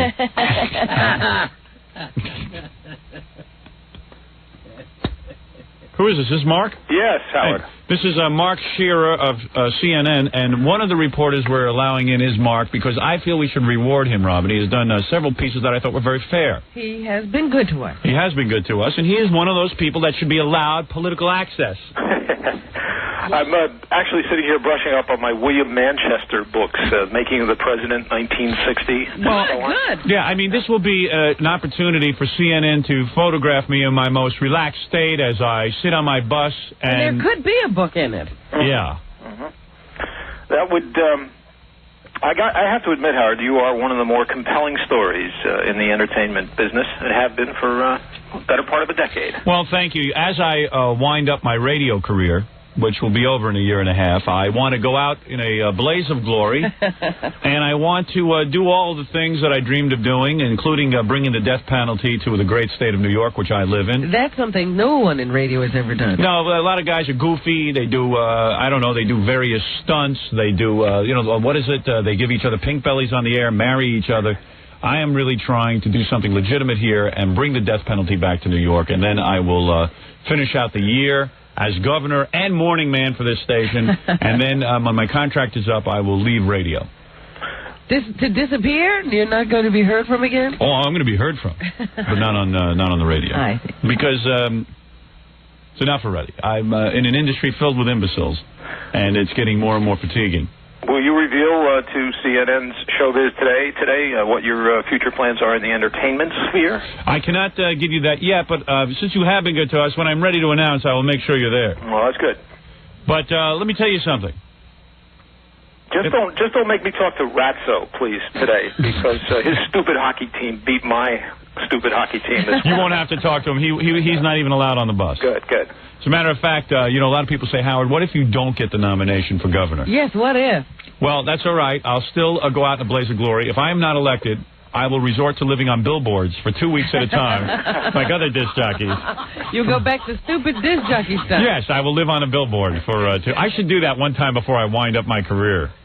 I must tell you, Howard, that CNN is all abuzz with this because each unit of our news-gathering organization is trying to get a handle on exactly whether or not the story belongs to them. Is it a political story? Is it an entertainment story? Well, it's very much a political story, and I'll tell you why. The fact of the matter is that I am probably, according to most polls, I am getting more of the vote than any of the Republican names mentioned. When you ask if he were a serious candidate, you have what, 59% or something? There was a guy, I'm going to read this, as an editorial just came out, and a guy endorsed my candidacy. I gotta find it. I brought it in today. What paper was that? The New York Times? No, it's a paper in Cornell or something. You know what I mean? It's like one of these upstate papers, but that's okay. And the reason he endorsed it, he says, I like the guy because he's got 3 simple things. I think he'll carry through on this. And you know what? If the Republicans were smart, the guy who is D'Amato's pick there, I forget his name. I forget too. Takaki? The guy, the Republican, Takei or something. I think he was on the Star Trek. But anyway, this guy who is running for the Republican nomination, Pataki, he should announce that he wants to be my lieutenant governor, because today we could have gone up there with my 20% of the vote, with his 20% of the vote. That's 42. We would have won the stupid election. And there'd be a Republican governor. There is absolutely zero chance of a Republican in this state becoming governor. A Republican will not beat Mario Cuomo. That's it. Everyone knows it. It's true. The people know it. They've done poll after poll after poll and figured that out. But if this guy Takaki had said, hey, wait a second, Stern has a sizable constituency. He's going to be the governor for 2 minutes. He can command this kind of media attention that will give me the name recognition I need. So with that, this guy, and I'll read you his editorial, he says, vote for Stern because Stern has the best chance of unseating Cuomo, and if you're anti-Cuomo and you're pro-death penalty, this is the way to get it. I would go with Stern over the Republican. And I had offered the Republicans that. I said, take your best guy and make him my lieutenant governor, and he'll end up being governor anyway. But everyone has to treat this like, oh, no, we can't. But you know what? The Republicans will lose whether I'm in the race or I'm out of the race. This is a stupid political move. So probably my running mate will either be Stan Dworin or Jim Dillon. And I hesitate to offer you any kind of advice at all because I don't want to wind up being your Bill Moyers. I know, and also you are not a politician like I am. So okay, go ahead. Few of us could be. I mean, everyone gives us advice, but meanwhile I'm the guy running. But go ahead, I'll listen to it. What do you got to say? No, I'm not going to. You're not going to give me advice. It's not my place to. You did have something to say. But say it. What's on your mind? Absolutely, I can't. Oh, really? Because you're a reporter. That's right. Exactly. That's right. So I am going to allow Mark Shearer of CNN News that rare opportunity to photograph inside our bus for those, those minutes before we leave. All right. And you can be prepared with 2 questions. I might address 2 questions, but the questions should not be of a serious political nature. They could be about candidate Stern's personal life. Howard, do you want to know who else? I will address the press along the way. We will be making several stops where I will be actually meeting black people. Gary, tell Mark, as long as he's a reporter, tell him the itinerary for today when we leave here at noon. Well, we have a couple of options we haven't really decided on yet. Well, Mark can tell us what he'd be more interested in as a reporter. Okay, we can go to the Burger King in Newburgh. There's lots of blacks in Newburgh. Right. That's where I can meet blacks. And they love Burger King. Burger King. Blacks love Burger King. So I will go to there, yes. There's a strip club. I'll treat. There's a strip club along the way. That's a must. I'm not sure where, but I don't know if we need the press there for that. You want to see the governor? Maybe that might not be a good photo opportunity. Yes. There's a rest stop along the way, just a regular rest stop where you can meet the common man. Where can I milk cows? I always see these guys milking cows. Doing the farm. Is there a farm we can stop? Well, there's lots of farms. Driving a tractor. Rob and I am milking the cow.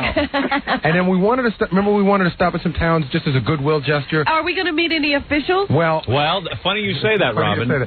We were turned. Well, you tell the story. The town of Woodstock. I spoke to the town supervisor. Yes. And he said he didn't think it was a very good idea to be associated with This is Woodstock, mind Woodstock. I didn't ask the guy for an endorsement. I just said I want to meet with him to discuss the problems of the town. We wouldn't want any bohemian types in Woodstock. Yeah, right. However, I did speak to the town supervisor in a town called Saugerties, which is right near Woodstock. Yeah. And actually, they're holding the Woodstock concert this year. Yes. That town. Right. And I spoke to the town supervisor. He said he welcomes you. if you'd like to come and say hello to him, show you the town. Him and the mayor of Saugerties. Oh, the mayor of Saugerties. But yes. they said that they cannot endorse you. What he's asking for an endorsement. What I would like to do is meet with the mayor and the town supervisor, discuss some of the problems of Saugerties, to look like I'm concerned about that. Yes. Even though I really don't give a rat's ass. Go ahead. Apparently, there's the town supervisor, the county clerk, and the mayor. And from what I don't know what the town looks like, but they're all within 3 feet of each other. Good. And what is there? Are they in a slight recession up there, or what? And I don't know. I think that. Well, brief me, because when I go up there, I have to address their problem. I will. I'll find out what problems. Well, they have. but basically, you could be stopping by to see what the problems are. Yeah, I'll learn. It's a fact-finding mission. Yeah, I like that fact-finding mission. I told them write that down. Fact-finding mission. Mark, will you be? What would most interest you as a reporter to see candidate Stern meeting? I'd like to see you kissing hands and shaking babies. Right, I'll do that. Doing all those things. Right. Also, I'd like to imagine I shake a baby to death. Yeah, shake a baby syndrome. Shut up! Stop crying. Shut up! Sit down. Yeah. Actually, you should stay closer to the major media centers in the state, because some news organizations really don't know where some of these places are. I see. Well, we'll be on a bus route, and I'm sure we'll be easy to identify. If anyone wants to follow us, they can. Maybe you ought to paint something on top of the bus so that the helicopters can spy you. No, we're going to just strap Gary to the top of the bus, and you won't miss his teeth. Follow my teeth. That's right. Big glow. Big glow. But you know what? This is a chance where you'll go to a town that may not be very well known, right? And you're interested in the small town problems. Are you going to have a phone on the bus so you can alert the media that we are on the way? We're about to stop. Yes. I have a phone. I don't know how to get in touch with the media in general, but they'll be following. Well, you ought to figure that out. Okay. Hey, Mark, how do we get in touch with you guys? If Gary has a phone, he doesn't know how to use it. Yeah, he doesn't know how to call you guys. I can get in touch with Tom. Yeah. I think that ought to be your first appointment. Someone who knows how to do that. All right. So is it safe to say that somewhere along the route we will be making appearances in perhaps Saugerties? We'll be making at least Newburgh, Saugerties. Newburgh, a rest stop, and Saugerties are the 3 choices. Because I don't want to get to Saugerties and find out like the mayor is not available. No, you'll call in advance. That's all set up in advance. All right. Now, Howard, I want to let you know who else. That'd be very embarrassing. I want to let you know who else is going to make this little tour of the bus, what other media we've rewarded. Okay, besides Mark Shooter. Oh, you mean it's not exclusive to CNN? No, it is not, but there's only we've had over 100 requests, there's only like 5. Well, I'll tell you, it's local media, local news, which is Penny Crone, is being rewarded. Yes. Cable news, which is CNN, is being rewarded. Print media, Larry Sutton from the Daily News will be there. Right. Network news, ABC Network will be there. All right. Ooh. I will allow that. And then, of course, the wire service, Associated Press, needs to be there. That's important. Wow. Now, what about... Who from ABC? Pablo Guzman could not make it. He's covering a trial downtown. He was very upset because he really wanted to be there. I only granted Pablo Guzman because he wrote some good stuff about us, and also he works for Dan Foreman. Yeah. So I had to go along with that. But all right, there it is. I will only allow them into the bus. Then when I get into the, when I get into the Albany area, I will hold a press conference Saturday morning before the convention. And everybody will be able to ask you any question they want. Right. And then after the convention, I will address the press. After making your triumphant hopefully acceptance. Let's keep our fingers crossed. Unless the Stop Stern movement up there is successful in stopping my whatever nomination. Yeah. Whatever. That's what it is. Yeah. See, now, whatever you call that. The parties, people within the party deny that there's a Stop Stern slate. I've seen the letter. Got the letter. I saw the letter. I've seen several of them. Well, I will address that in the debate. And wait till you hear my speech that I addressed the convention. Boy, am I going to give it to those libertarians. Oh, yes, I am. Who are your speechwriters? No one. I'm writing it myself on a paper bag, just like Lincoln. It was an envelope he used. Whatever. What is it, Tom? Howard, I think just historically you should know Saugerties is actually where Woodstock Festival took place. We know that. Not take place in Woodstock. You really think that's necessary for me to know? Absolutely. All right, I will know listen, I have to correct Tom. That's not correct. Tom, Mark says it's not correct. No, Woodstock took place 60 miles to the southwest in Bethel, New York. Bethel? It's in Bethel, Tom. But Saugerties is where it was supposed to originally be. Okay. All right, thanks a lot, Tom, for the misinformation. Glad I could help. All right, very good. and he runs Tom, will you be helping us all day like that? Absolutely. Have you got more of that kind of information? Any more information you have, I will keep to yourself. That's why Gary and I will be in communication by car phone. All right. And put on a tie when you're around me. Go ahead. We've got the casual time traveling with us. Yeah, great. Tom's not wearing a tie because he's like hanging out with us. Yeah. Oh, he's still dressed like Robert Young. Yeah, he looks like Robert Young. Father knows best. Robert Young on acid. Anyway, let me just say, Mark. Everybody knows that Woodstock wasn't in Woodstock. It was in West Point. It was in where? It was in West Point. So, Mark, I will see you later as candidate Stern. Unless, of course, Roseanne files new divorce proceedings or something like that. That's right. You might have to leave. You get called away. Yeah. Yeah, Roseanne now announces that she is getting back with Tom Arnold. Right. So he can hit her some more, like she said? Yeah. You know, she should go to jail for filing a false report. Yeah, I'd sue her. Take some more of her money. Yeah. That was defamatory. All right, so Mark, in other words, what you're saying is, see, I think along the route, the reporters are going to want to cover me, meeting people. Well, they're going to follow the bus. I know that Fox is following us. Yes. Some of the reporters are going to follow us. All right. Well, remember, Mark, if you snooze, you lose. All right. All right, Mark, thanks. See you there. All right, that's Mark Shearer, CNN News. See, I was smart with this. You reward certain reporters. That's right. With exclusives. Do I know how to run a campaign, Robin? No, I gave you that suggestion. Oh, shucks. Well, do you know how to run a campaign? Yes, I do. Hey, you know, I really got to find a running mate.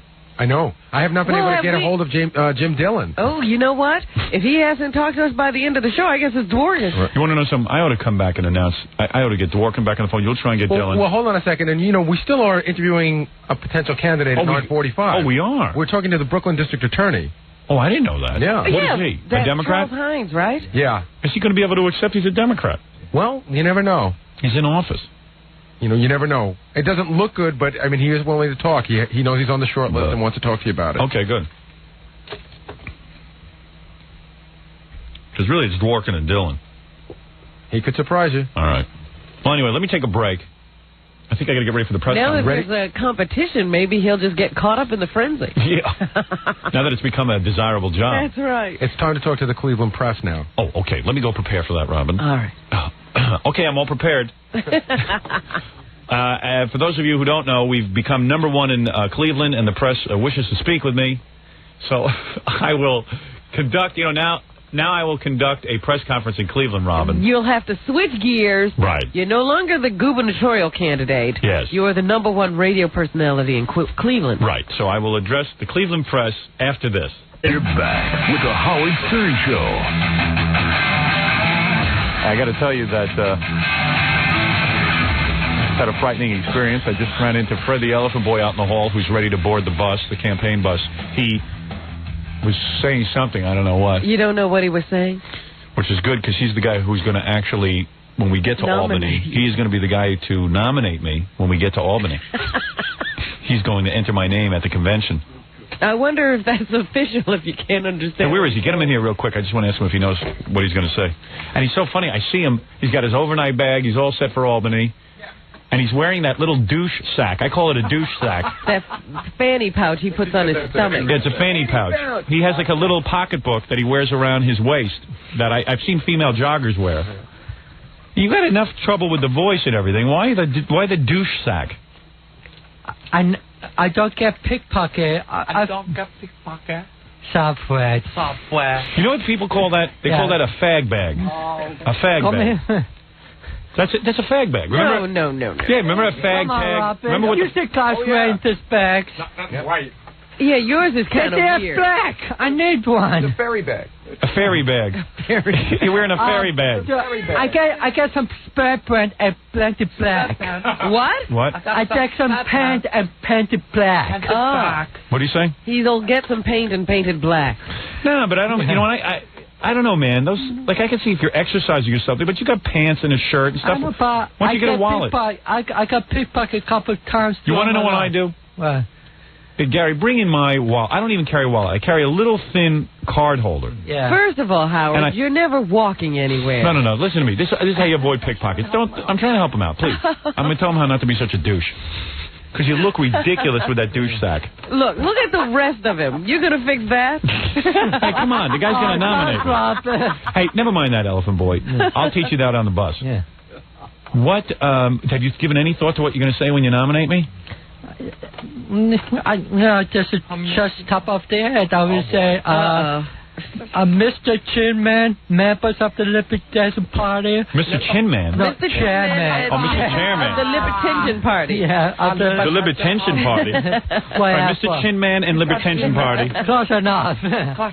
Yeah. It's my great pleasure to put in nomination the man who not only going to be the next governor of New York, but going to make the Libertarian Party and household name And I said, and I said, Howard Stern. And may I say Howard Stern? No. I said, I won't say that. I said Howard Stern. Well, you got to do some favorite son, a whole bunch of stuff. Yeah, New York's favorite son, Howard Stone, as he says. Howard Stone. Howard Stone. Howard Flintstone. Something stupid like, it may have a small penis, but could you carry a big stick? Something like that. Very nice. Yeah. Well, I'm glad you... put so much thought into it. I'm glad you really worked hard. Well, on the bus, you can work on something. Oh, yeah, I'll write something up. All right, very good. So Elephant Boy will be joining us. Any of your girls with you today? Not yet. You should brought that stripper with you. Oh, yeah. Call her up real quick. We got room. Put her in Ronnie's car. No, that may be too much to ask of Ronnie. I have to ask Ronnie. All right. Who knows what you're talking about? You're babbling. All right, thank you, Elephant Boy. Go relax, have a cup of coffee or something, and get ready for the big trip. Anything that makes you less understandable. Look at him. He's got that douche sack strapped around him. He's got the funniest looking shirt on. Hey, I got to tell you something great here, real quick. Robin gave me this. Someone faxed it to us. It's an article from a newspaper out of Plattsburgh, New York. This is terrific. Our new videotape came out. Yeah. Some guy, I guess where he works for the municipal lighting department up in Plattsburgh. Be the city of Plattsburgh he works for. Listen to this. City officials are steaming over a videotape containing racially and sexually inappropriate remarks that was shown to municipal lighting department workers during a lunch break. The incident occurred last Thursday during a break in a safety training session at the municipal lighting department's main work building on Green Street. About a dozen municipal lighting department workers and employees of other municipal utilities were attending the session. These are all, city workers, state workers. It was the instructor who brought and played the tape. Ooh. Municipal lighting department manager Robert Metz said the tape was of the new raunchy Howard Stern tape. That, of course, is our new tape that features all the backstage goings-on and the behind-the-scenes party. That's right. It's even more than the pay-per-view. With nude women. So the guy's complaining, and he says, it was totally inappropriate, Metz said Thursday, adding that he had heard of the incident only this week from a worker who saw the tape. Now, here's what happened. Metz said the instructor, David Frabezius... We want to congratulate him. Thank you, David. David Frabezius, you did nothing wrong, pal. David Frabezius of the Northeast Public Power Association, based in Waltham, Massachusetts, brought the tape with him as an icebreaker for the training session. So he was hired, I guess, to train these guys. Yes, and he wanted everybody to become very friendly very fast. Frabezius played it during the lunch hour on a TV in the lunchroom where the training session was taking place. The guy tried to have a little levity. It wasn't like he was using it as a teaching tool. Which it could be used for, by the way. And it was lunchtime. A supervisor who walked in while the tape was playing took offense to it and turned it off, Metz said. I'm mad as hell about it, Metz said.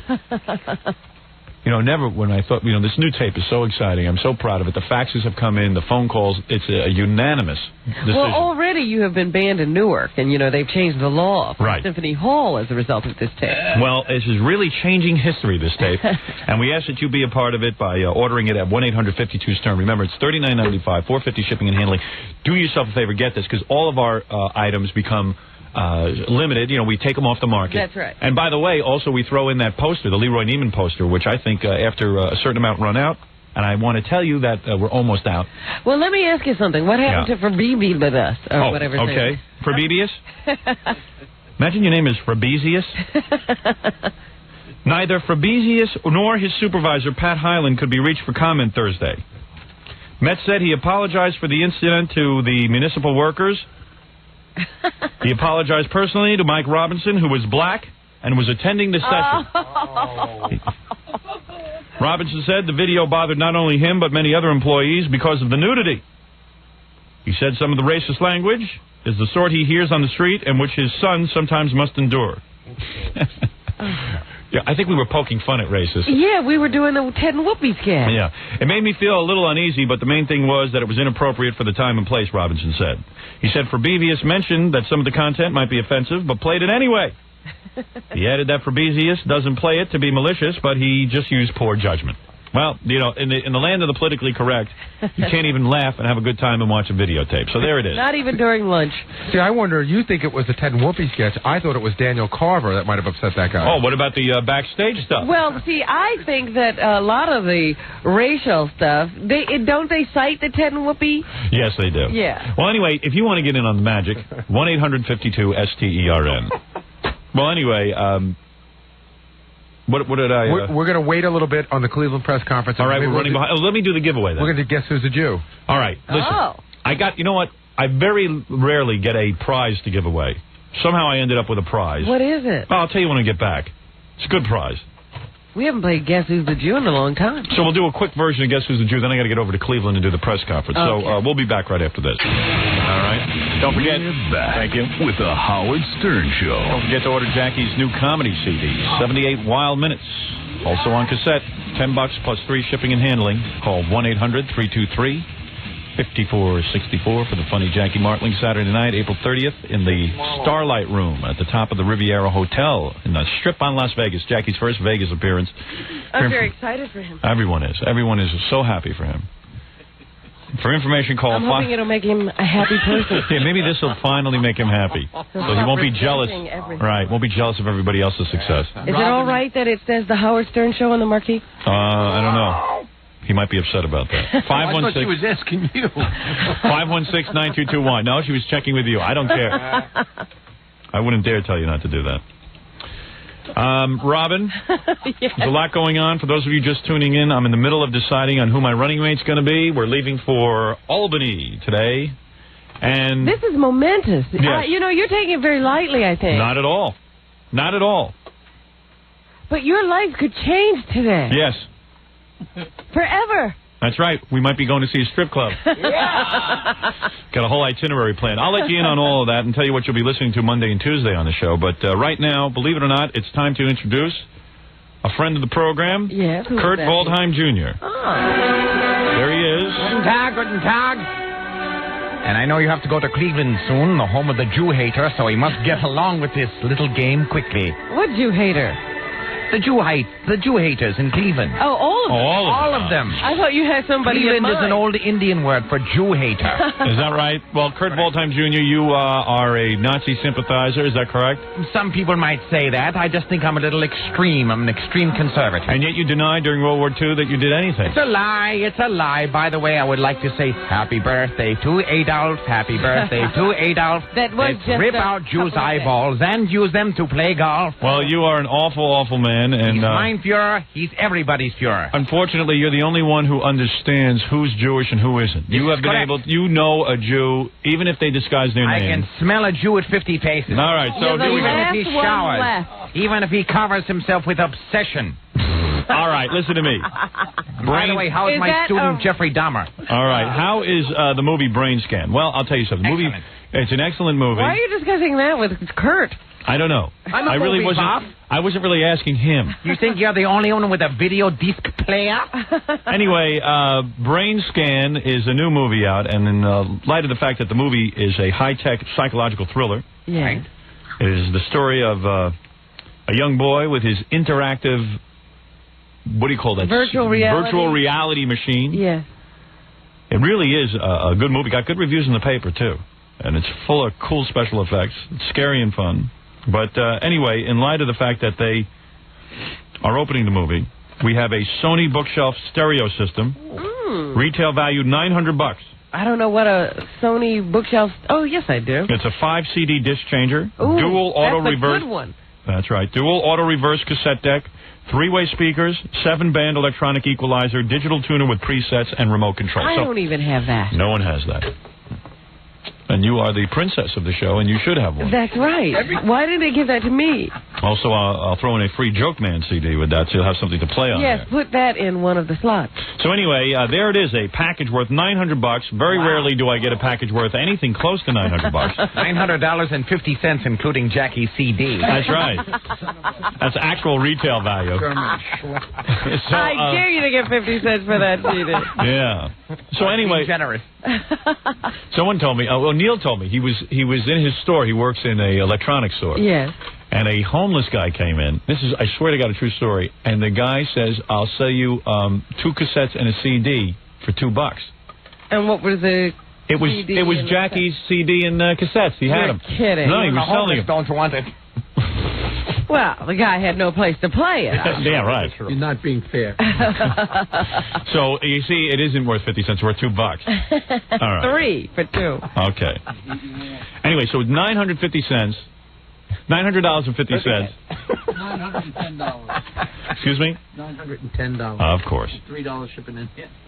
But anyway, the point is that we finally have a good package to give away. Yeah. So how are we going to do this? I haven't had a good package to give away since NBC when we gave away tissue boxes.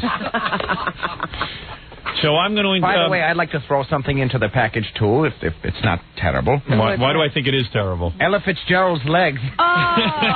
Okay. All right, look. You can use them for firewood. Now, Negro legs are hard to start, but they burn for a very, very long time. All right, Kurt. You are really a vicious, anti-Semitic, racist, anti-black human being. Anti-Jew, anti-Negro, anti-Wop, Dyke, Kike, Maki, Polak. You name it, I hate it. All right. Let's go to the phones and play Guess Who's the Jew. If someone in our audience can guess who's the Jew, they will win this fantastic Sony bookshelf stereo system. All right. It is a fun game once you get past If they don't win, I get it. Right. Here we go. Oh, you'll get it. Hi, you're on the air. Hey, hello. Are you Jewish?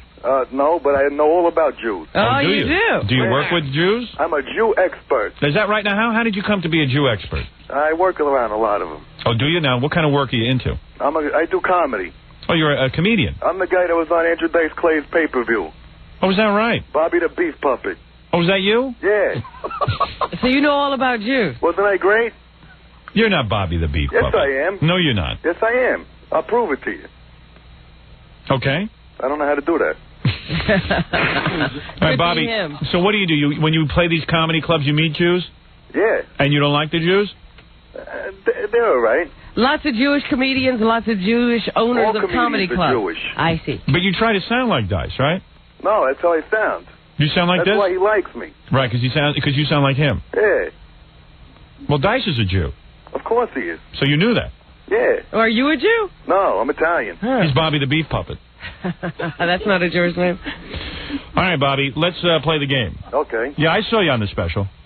I saw Bobby the Beef Puppet. That was the best part of the show. Yeah, right. And you had the girl up there with you. Yeah, you like my girlfriend? Yeah, she's cute. Yeah. But you like the Jews? Yeah, why not? I don't know. Do you think you can identify Jews? I think so. Hey, you sound a little on the fence about whether you like them, though. Well, he has to work. You know, why don't you be honest and tell people you don't like the Jews? All right, I don't like the Jews. All right, thank you. At least be honest. Okay. Now, what don't you like about them? They're too cheap. Okay, that's one thing. What else? I don't know. What else are you going to say about them? All right, very good. Here we go. Kurt, give us the names, will you? All right, Mr. Beef Puppet. Here are your choices. Here are 3 choices. Make it quick. One of these people are Jewish.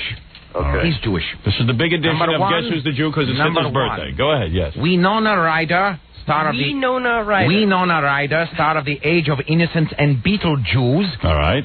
Winona Ryder, go ahead. Number 2, Wynonna Judd, the fat cow country singer who will eat anything, kosher or not. Wynonna Judd. And number 3, another Winnie Mandela, the big mouth wife of the troublemaking Schwarzer, Nelson Mandela. All right, now there are 3 names. Easy. Now you've got, let's see, Winona Ryder. Ryder doesn't sound Jewish, but at the same time, maybe she disguises her name. Well, how could it be Winona Judd? She's a country western singer. Why don't you just Why don't you just play the game? All right. Well, I'm just saying Kurt's choice. No, but a lot of people don't know, okay? Let's do another game. Let's eliminate that game. Winnie Mandela. All right. Go ahead, play again. It's Winona, the answer was Winona Ryder. Troublemaker. Robin, try to settle down. Troublemaker. Because you're the smartest person on the planet. This is a great It was supposed to be a prize. And it would have been funny if Bobby the Beef Puppet got it wrong. He would never get that wrong. I know you would have. I know he would have. Robin, please. Time is money. Here we go.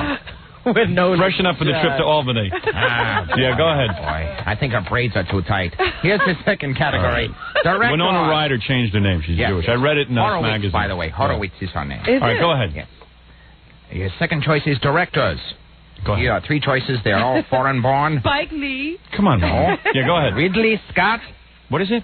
Ridley Scott. Ridley Scott. The limey who made Thelma and Louise and Blade Runner. All right, Ridley Scott. Number 2, Roman Polanski, the little Polak who made Chinatown and an underage girl. All right.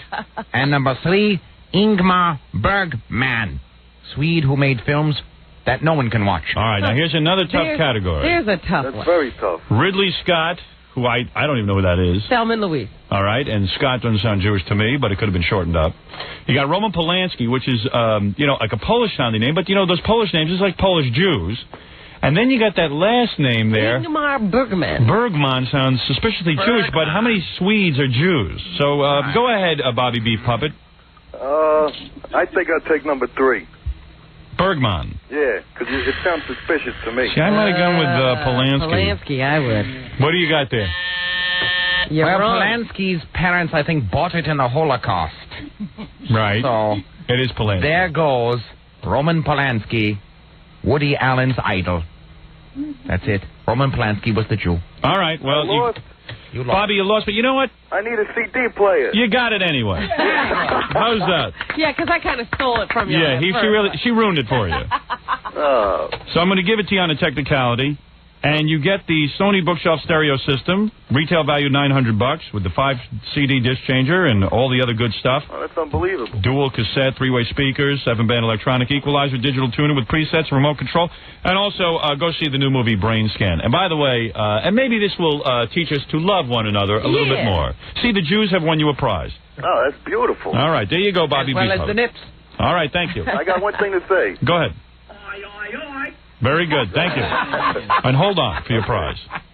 It's Bobby the Beef Puppet. We'll take a break, Robin, and then when we come back, I have a Cleveland press conference. Also, I have to announce my running mate. Correct. We're getting down to the wire. I'll be doing that next, right after these words. Goodbye. We're back with the Howard Stern Show. Robin, I'm moments away from announcing my running mate, but first I'm going to go to Cleveland, where I don't know if everyone's heard the big news. Fred, a little timpani or something, a little fanfare. The ratings have come back, #1 in Philly, New York, Los Angeles, and now to be #1 for the first time in Cleveland. And, of course, very exciting. They love us in Cleveland. Thank you. So, Robin, you are now the Queen of Cleveland. Why, thank you, Howard. I've always wanted to be something in Cleveland. Thank you. Thank you. You know what? I'm the king of Cleveland. That's right. Hello. Aye, aye, aye. Aye, aye, aye. Aye, aye, aye. All right. Let's go to the press conference. There are members of the press anxiously waiting. Do you think I'm haughty or something? The way you guys make fun of me. You do the British accent. She lapses into it. She's very royal, very regal. I guess I don't even hear it anymore. Are you too busy to be the Queen of Cleveland? All right. Never too busy to be a queen. Ooh, what is that noise? Listen to this. Ooh, we're flanging. Yeah. I love when you flange. Let's see if I have the... Hello? Hello? Oh, good. Okay, there we go. Oh, is that Doug? Yes. Hi, Howard. Good morning, Hi, Doug. This is morning, Robin. Doug Podell, who is the program director of our station in Cleveland, NCX. Doug, who never thought he'd be #1 at anything. Right. And Doug, who, when I met Doug, was a loser. His station was... It was okay. It was doing all right, but they needed an exciting morning show. And you knew Doug from before, though. Oh, I knew Doug when he was a loser in Detroit. But to tell you the truth, Doug and I were both released from the same radio station. Years ago, I was a disc jockey. We worked for a rock station, W4 in Detroit, and we woke up one morning to find out that the station had switched the country. They didn't even tell you, Doug? No, they never told us anything. As a matter of fact, I was the first one. I had to play the country records. I came in at 7 o'clock to do the 60s Sunday morning show, and there was a big sign that said Country 106, and they handed me a black hat and a bunch of Tammy Wynette records. They did. It was the rudest thing that I have ever seen done in radio. And I've been through, murderous situations. Things, yes. But we worked for this rock station, and at least, like, Doug lived in Detroit already and worked there for years. I had moved I had left a job to come to Detroit. How long had you been there? I had been there 9 months. Wow. And literally, a woman named Liz, I remember, called my house, and I was in bed, and she says, quick, turn on the radio. And I said to my wife, where's the radio? Turn it on. She turns it on, and we're listening to a country station. And I thought it was a joke at first, like one of those April Fool's stunts, but it wasn't April Fool's.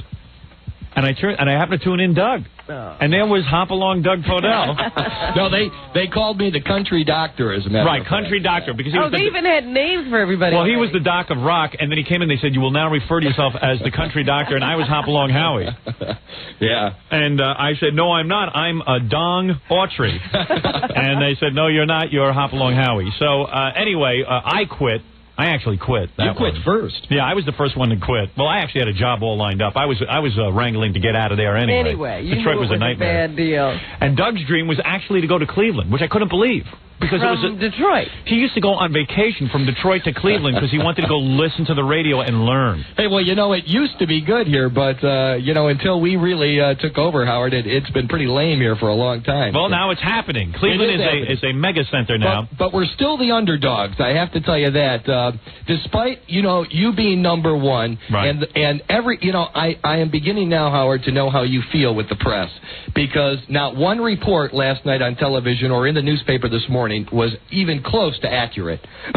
Well, what do you mean? Well, I mean, they got the ratings wrong. They got the demographics wrong. I mean, and well, Doug, I hate to break the news to you. Wow, this is an important story to you. This is about 100th on the list for reporters. Well, when they're saying that it's never going to happen, and they're doing everything they can in the media, and there are certain media people here who I will not mention, but they know who they are, and they'll suffer someday. Who all said that I would not do it? Oh, they did everything in their power. Well, remember for the past 15 months to keep this from happening. Oh, today. Absolutely. Remember, and that's why a lot of them don't even want to show up today because they don't want to eat their words, especially Roberto Santiago. Exactly. Oh, he's not there. And Denise DeFala, who used to go on the Jeff and Flash show every morning and do the best she could to put you down. Well, listen, they all can sit there and say that, we always said it would happen, and this and that and the other thing. But let's face it, who needs those skivozes at the press conference? Well, we don't need them. We have the people who really backed us, and I have to tell you that there is... Doug is one of those guys gets really upset. I do. And has no idea that his silly life means squat to the rest of the world. He thinks the world revolves around him. He's all caught up in this. He's got a war going on. It's funny. When I first came to Detroit, I remember I was a morning man in Detroit. I got hired. And I was offered the salary of $28,000 to be the morning man. And I called my dad. That was the only time I made more money than you. Well, let's listen to this. So Doug was the big guy at the radio station. He was the hot jock, the nighttime jock. And I didn't know any of this.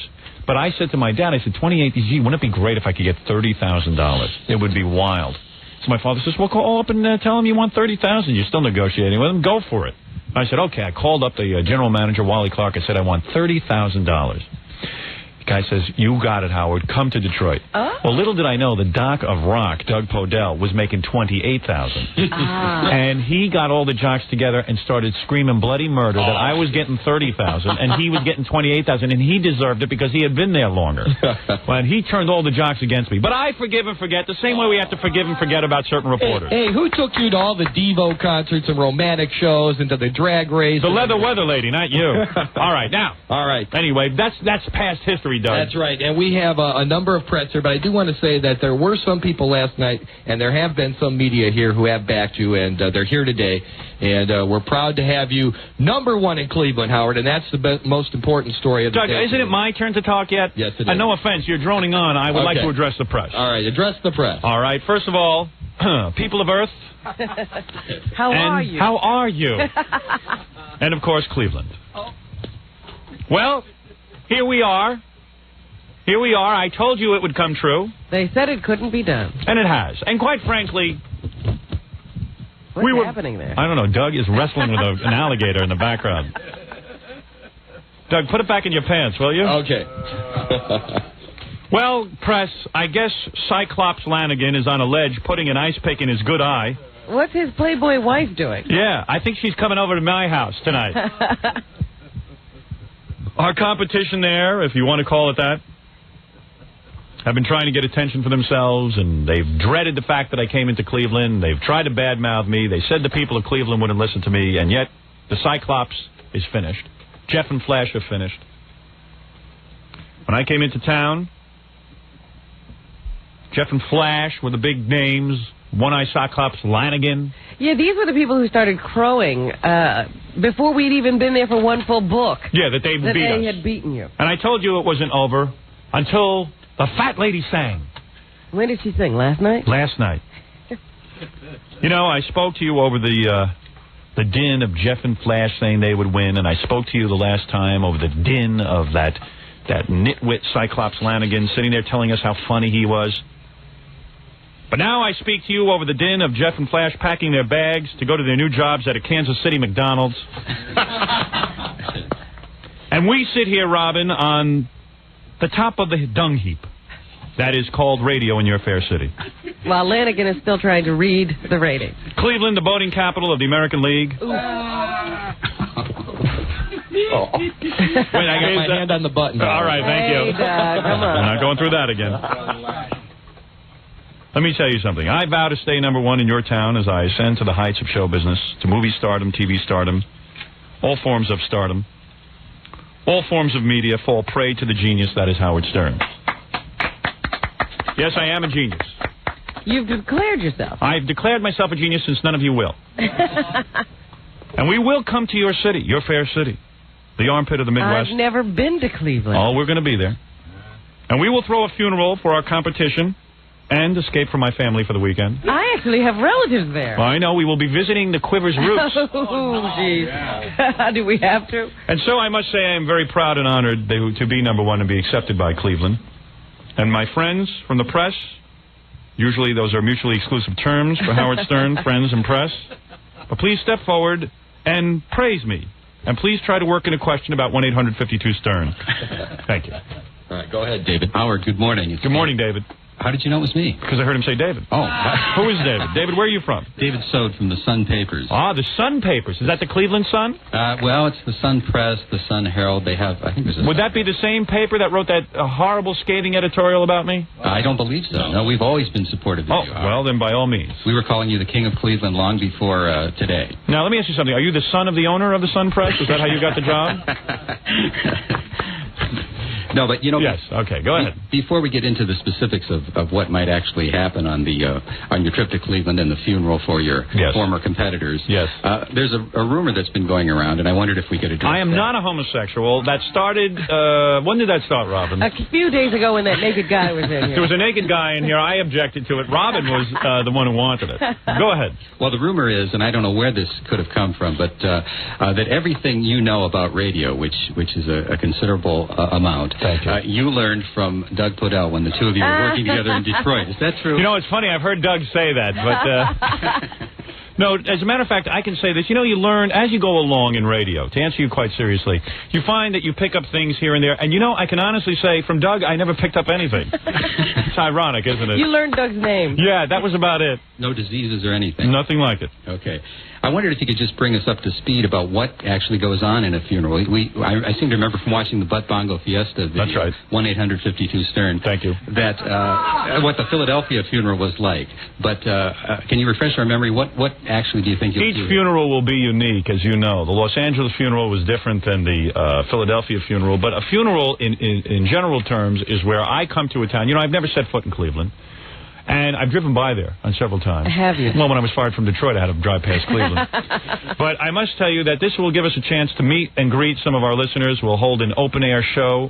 We will take to the streets of Cleveland and rejoice and probably in some unusual or bizarre way execute a mock funeral, an execution of our rivals. Well, there was one suggestion today. Well, we had an interesting suggestion, and it was rather coarse and tacky, but we've never avoided that, you know. Someone said that we should get on a motorboat. Yes. And have our effigy, you know, those Lanigan and Jeff and Flash. Whatever their names are. Life-size models of them, and we'll drive them underneath a pier and decapitate them and then walk around with their heads on sticks. Howard, I'm sorry we couldn't hear that. It's been censored. No. Is that right? It was not. Yeah. So we might actually stage that. So we don't know. We're leaning toward that. We like that. But, you know, you never know until we get there. will you be bringing Jessica Hahn along with you? Well, Jessica Hahn and I have not spoken in a while. There's been a rift, you know. There is a rift, but perhaps the rift will be patched up. You never know. I will be bringing many people. I was thinking about her. You know, we are going to be going up to Albany later today because Howard will be seeking the nomination of the Libertarian Party. And it's rather sad that she's not going. Yeah, this is the first road trip we've ever been on without her. I'll miss that massage that I usually get at night. Well, Jessica is hooked up with some rich Hollywood producer out there. She's trying not to blow that scene. I see. All right? Okay. Well, thank you. You're welcome. Can I ask you another question? One more question. Go ahead. One more question. Okay. This is a sensitive topic here, and I hope the switch doesn't cut me off. But, you know, you were censored on this station, and I'm just wondering if there's a lesson here for your other affiliates. Do you think you would have gotten to be #1 sooner had that not happened? Yes. One of the things that you must understand that the show cannot be interfered with. Well, what you're referring to is Doug got very nervous about some things I was saying. Well, you know, one of the obstacles we've had to leap is Doug Podell in order to become #1. In spite of Doug, we've become #1. So, listen, I have 3 words to say about that. And these 3 words will sum up the answer to your question. When you asked me about the fact that we were censored over the situation with the Cleveland boating accident, I have 3 words to say. Doug is stupid. That's it. Thank you. Thank you, Howard. But he's smart now. He understands what he has to do. Thank you. We achieved our goal, though, didn't we? Yes, we did, Doug. Okay, we have another member of the press. We have a female member, as a matter of fact. Judy, come on over. Well, Judith, always a pleasure to speak to. Well, how do you know her name's Judith? He said Judy. I call her Judith. Oh, Judy Black from The Scene. Hi, Howard. How are you? Hi, Judy. And by the way, I support The Scene. The Scene has been very supportive of my thing there in Cleveland. They've been up and down, Howard. Oh, they have? Yes. I hate The Scene. Howard. Judy has been very good. Now, Judy Black, are you black? No, I'm not. You are white, so black is white. This is true. All right. Well, there you go. Now, Judy, you say you go up and down? With me? She won't answer that, Howard. All right. Well, she said it. I'm just reiterating. No, Doug said that. No, you said you go up and down. I said I'm always up. Oh. All right. Anyway, Judy, what question do you have? And how do you look? Are you very young? 29. 29. Obviously a reporter, just starting out in life, anxious to make her mark in the industry. Yes. Wearing a mini dress, I assume? Yes, she is, Howard. Is she really? Yes. Nice figure? Yes, she does, I assume anyone in a mini dress has beautiful, long, thin legs and is wearing espadrilles. Am I correct? Oh, sure, Howard. What are you wearing? Tell me, please. I got to know. I can't see it. What am I wearing? Yeah. I have a dress on and I have heels on. Very chesty? May I ask? If I'm out of line, just tell me. No, Howard, I'm 36C. Whoa. Yeah.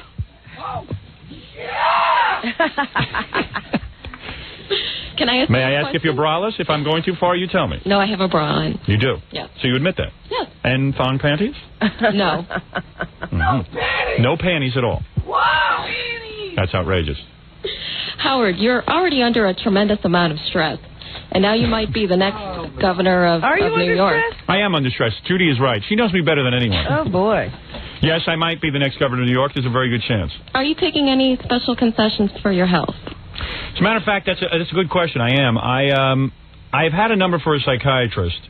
It does disturb me that my eyeball keeps popping from the pressure. I have some kind of eye problem. And I'm in full agreement with my doctor that it is a psychological problem. And you yet won't call the number. I have not called the psychiatrist yet, but when I get back from Albany, I will be under psychiatric care if I become the next governor of New York. Well, I got to be honest. So we don't have to worry about your running mate. You're going to self-destruct. But yeah, exactly. But you know what? It doesn't matter if I self-destruct. You know what's funny? You say stress. You know what makes me most stressful? Anyone with Doug on their team is under stress.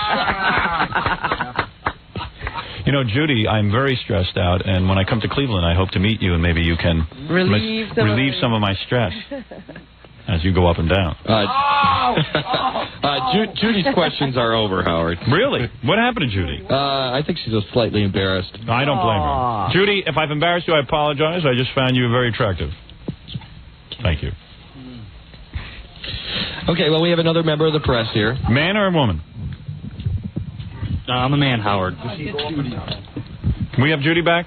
What are you wearing? I'm wearing a lovely tie and... So you're wearing a suit? Yes, I am. Are you wearing underpants? No, I'm not. Are you serious? in honor of you. Wow, good for you. My lord and master. Are you wearing espadrilles? No, I'm not. Socks? And pink socks? No. Would you describe your measurement in your pants? Are you over 5 inches? My heritage is Greek, so I guess I'm a little... Are the Greeks known for something else? I don't know what Greeks are known for. Well, I have a large nose, Howard. I kind of pattern myself after you, so... Well, tell me your question, please. Yes, well, I want to congratulate you, the king of all media, and Rob... Where are you from, by the way? I'm from Akron, originally. Oh, so this is an Akron newspaper? No, I'm with the Cleveland Free Times. As in a paper that costs no money? Correct. All right. Do we have any other reporters there? I just want to say... Can we bring back Judy? She was from a regular paper. Well, the Free Times is a big supporter of Howard Stern as well. Thank you. We all love Most free papers are. Now, my question is, for the Albany trip, are you going to have video cameras along? And we will. Yes. I am videotaping the whole thing. Oh, we would love to be able to someday purchase that. And well, I don't know if it'll be purchased or shown on network television. I've actually been contacted. You never know where it could. It could pop up very soon. But we want to congratulate you on becoming #1 in Cleveland. We look forward to seeing you. Thank you. And I will be in Cleveland very soon. We don't know the exact date yet. We haven't even planned that. But when I get back from Albany, we'll begin the preparation. I have 2 quick questions one for Robin. When will we... it's not necessary to talk to Robin, only me. Oh, I'm the queen of Cleveland. My ego is so big that I can't deal with it. I am the queen. Shut up. All right, go ahead. I'll shut up. This is to the queen. When will we expect your book out into the stores? We're hoping for fall release Great. of that great tome that I am writing. Everyone's full of themselves today. Not only me. Go ahead, yes? On the old WOR shows, Howard, will we ever see them on videotape? Not only were those shows classic, but you should have seen the outtakes. I have no contact with WOR. I think we should have released those on videotape. I would have done a whole behind-the-scenes kind of thing, too. You know, all the stuff that was outtakes, stuff that they wouldn't air because it was too outrageous. The fight that used to happen on the set. Yeah, we taped it all, and I would have put together a spectacular tape. I couldn't come to a financial agreement with them. They wanted too much money for it. Are you ever going to talk to them again? I would talk to them any time about it. In fact, I've been in touch with some of the management over there. We've talked about several things, but those shows are locked up, believe it or not, in a vault, an underground vault, I've been told. Well, yeah, so they're safe from nuclear attack. Yeah, so even in the event of a nuclear war, we'll be able to get those tapes. It was classic television. We all enjoyed it here in Cleveland. We're looking forward to maybe someday seeing it again in the privacy of our homes. Right, gotcha. All right, well, I'm working on it. I'm always working on stuff. Well, does that conclude the press conference? Yeah, Howard, there's a couple of other, there's cameras here in press, but they have no questions. They're just B-rolling, and they've apparently got... B-rolling, now you know all the terms for television. Good for you. I'm learning from you, buddy. All right, B-roll. Very nice. B-rolling. What can I tell you? But, Doug, listen, I'm going to tell you something. Congratulations. Doug is the guy who brought me to Cleveland. Yeah. He was behind me coming to Cleveland. He pushed for it, and I want to thank you for that. And we share in this success with you. And thank you very much, Howard. We share it with you. And, Robin, I just want you to know, when you come here, I am going to pamper you so bad. You are going to be the queen. Well, let me tell you something, Doug. We appreciate that. And, you know, I sit here and I go, I wonder, do you ever sit at home at night and say, you know, now that you're #1 in Cleveland, and we have this #1 success, would you trade it all in for 3 strands of hair?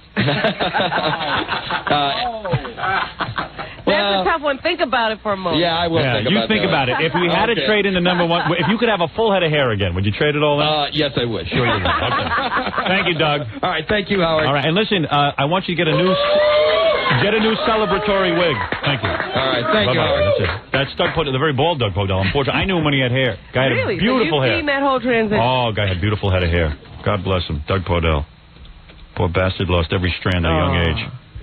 Beautiful mane of wild blonde hair. Really? Cascading over his shoulders. Oh. Life is cruel. You know what I call him sometimes? Doug Baldell. Oh. He hates it when I call him that.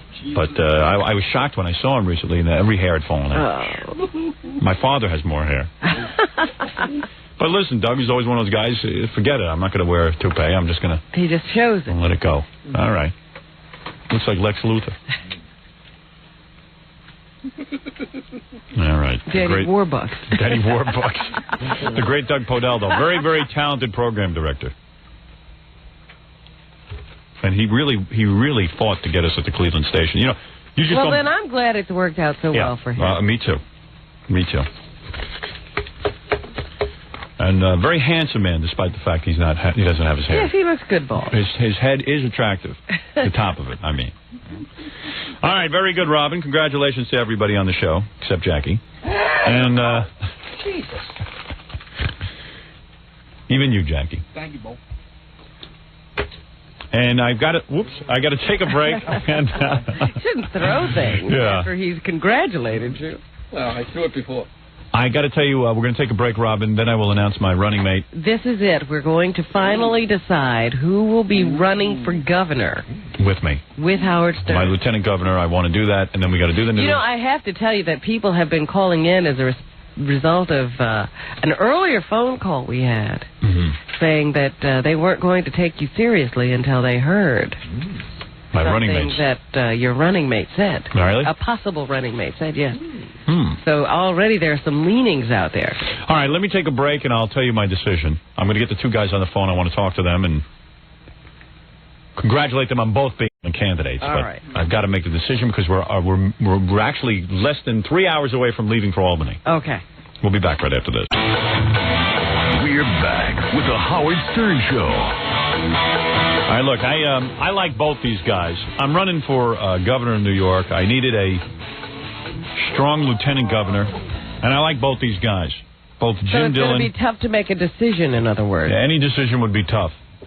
I got Jim Dillon, on one hand, a conservative with a Republican background, but not so conservative that he is like against abortion or something like that. He's pro-abortion, and in fact, he encourages you to have an abortion. And he is a good man, good public servant. You're a little bit concerned that he's not married. Yeah, that's something that bothers me, but he assures me he's heterosexual. Now, the reason that lieutenant governor is so important to me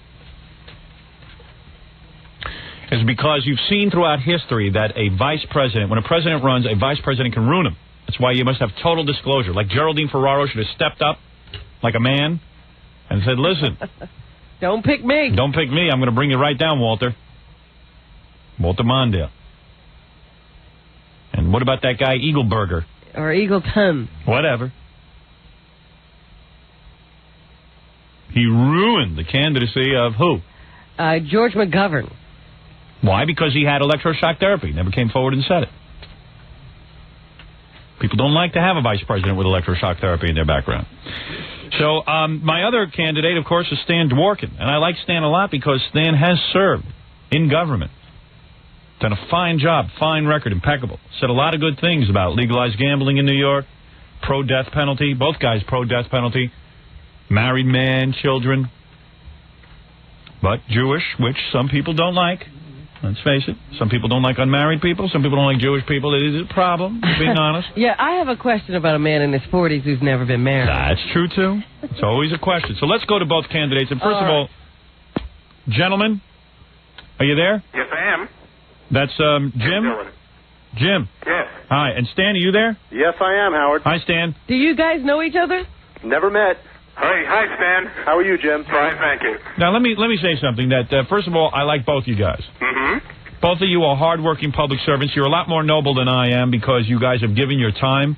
You've given your services for free. I mean, I think it's a pretty unselfish person. And you've evidenced a continuing commitment to making thank you. That's very nice of you to say. I hope to continue doing that in Albany. Does anybody here want to, at this point, both candidates, does anybody want to admit to anything that might be of questionable background? Any little thing. Jim, now you say you're not married, but of course you're heterosexual. That's right. There's no woman who's going to come forward with a paternity suit? No, I don't think so. Or foot fetish or anything like that. Right. No. No one's going to come forward and say, well, Jim, I'm a guy, and Jim and I were in high school together. Yeah, we had a towel snapping incident, and Jim got aroused. Nothing like that. Nah, nothing like that, Howard. Palimony, no nothing. No palimony. Never been married. Still looking. Stan, you've never been under psychiatric care and had to be electroshocked, did you? No, I told you that before. No affairs, no electroshock, no illegally paid house. You know, I get a call, though, Stan, about some kind of a shopping mall. What's that? Situation. What is that about? Where there was a cemetery involved. What is this, Stan? Well, you know, there's another Stan Dworin in Rockland County. Is that not he you? He used to be on Channel 4. He and his wife, Loaf, used to be on Channel 4. You want to hear a funny story about that? Sure. We went to look for Stan Dworin because he was one of the candidates I wanted to contact. Right. And Gary called this guy, Stan Dworin, and said, you know, Howard Stern is interested in asking you to be his running mate. And he said, I'm not that Stan. What did he say to you? Well, the first thing he said was, I have no interest in Howard Stern whatsoever, and he hung up on me. Right. So I called him back, and I said, you know, somebody that works for you wrote me this letter, and I went through the whole rap, Howard running for governor, and I was offering him a chance at lieutenant governor, and he said, this is not Stan Dworin, the politician. I said, who is this? He goes, this is Stan Dworin, media icon. Oh. He's the guy who was on Channel 4 for 5 minutes. He used to do those planting, you know, him and his wife used to plant stuff in the garden. Stan and Floss Dworin. Oh, yes, the gardeners. They actually got so popular for a minute, I think, like Channel 9 or 11 gave them their own half-hour gardening show for like about a month. So Fafafuli got rejected by the gardening guy, but not by the... Well, the gardening guy had his 15 minutes of Andy Warhol fame. Right. Now, he's not a relative of yours, is he? No, not at all. Not okay, so that's where we got confused. But you don't know anything about a shopping mall? That shopping mall situation had to be with the other Stan Dworin. Oh. Maybe not. Who knows? Maybe it's a different Stan Dworin. Yeah, the only thing I know not about my Stan Dworin. My Dworin. wife goes there a lot. Yes, your wife does go to the shopping mall. Now, Jim, last night you didn't go out and get married, did you? No, not between yesterday and today. See, Jim, let me tell you what I'm thinking. And first of all, let me say, no matter what happens, no matter who I choose, I hope that you know that I'm sincere when I tell you that the other guy will receive a big appointment in my cabinet or will get a political appointment before I leave office. Can I put in for Secretary of State already? Think about it anyway, please. Okay. If Jim wants to resign himself to Secretary of State... are you giving up already, Jim? Well, no, but, you know, I just want to get first dibs on it. Jim might see the writing on the wall. Stan is a formidable opponent. He is. You know what Stan has going for him? Let me just say something. Stan has one thing going for him, Jim. Stan has actually won an office. He has actually served in office.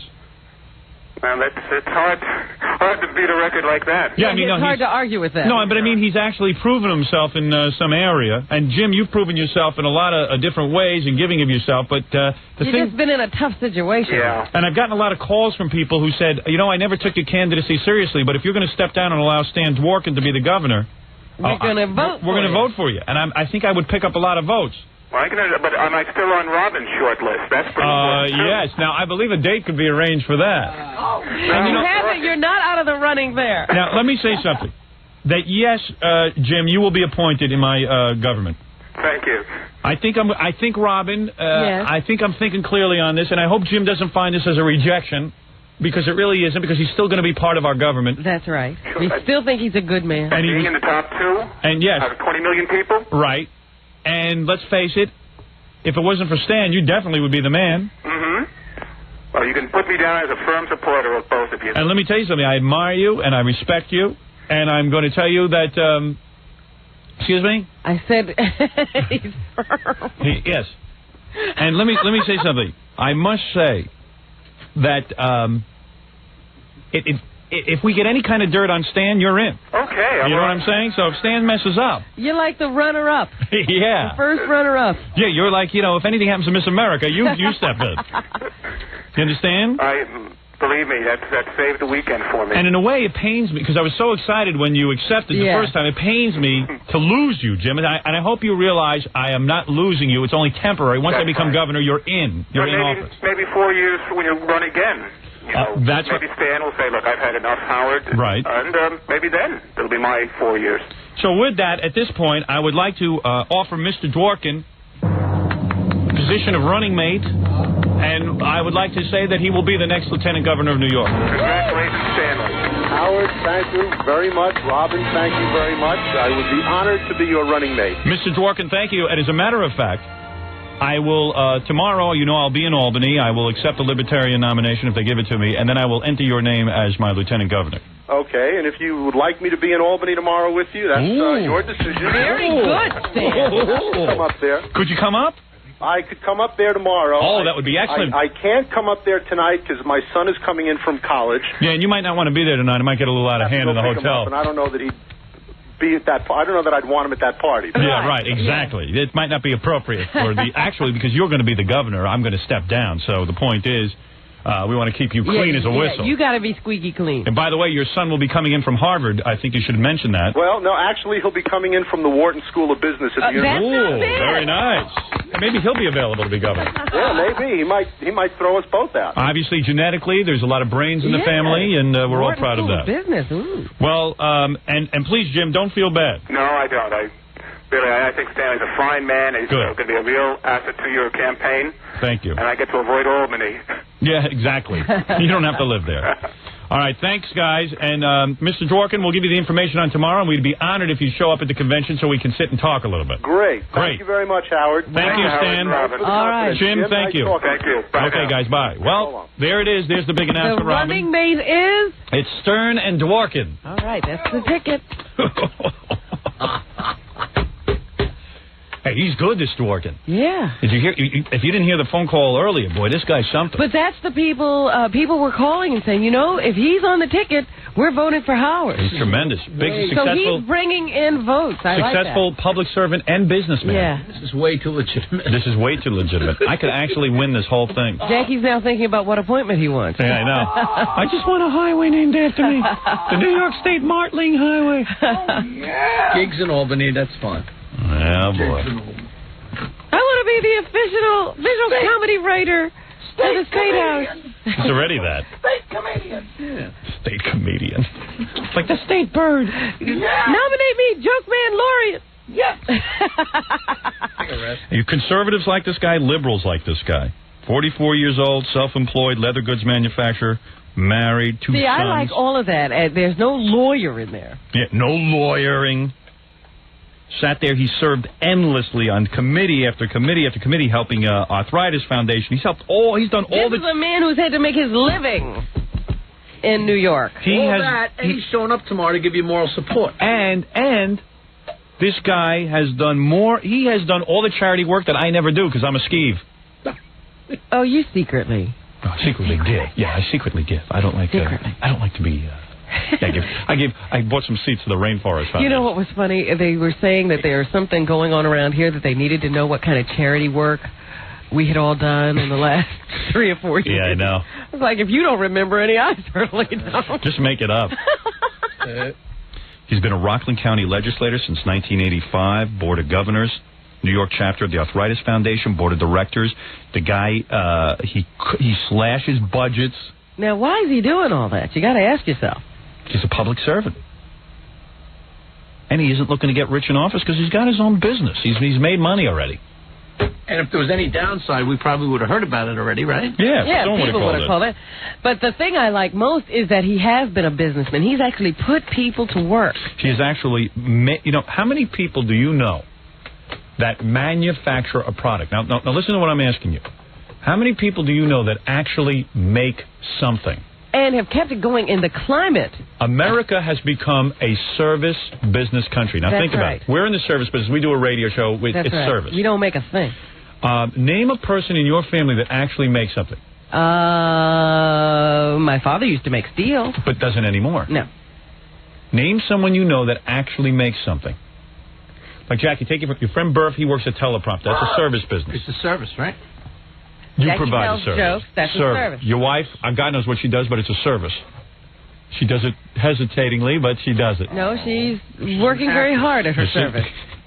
Who else do you know that manufactures something, that produces a product? America, now here's a guy in a climate where people in America don't produce. He produces goods. Yeah. He actually produces a product in this country. Well, he has had to deal with the tax laws of the state.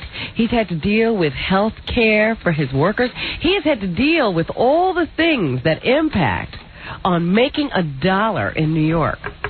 This is a man who knows what you need. Yeah. I can't believe he's running with us. This is Dan Dworin. I like that. Hold it. I feel a song coming on. Howard stood for governor. Howard stood for governor.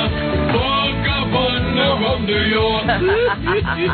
Howard stood for governor. Howard stood for governor. It's got a ring to it, don't it? Yep. I think it's going to be true. Yeehaw!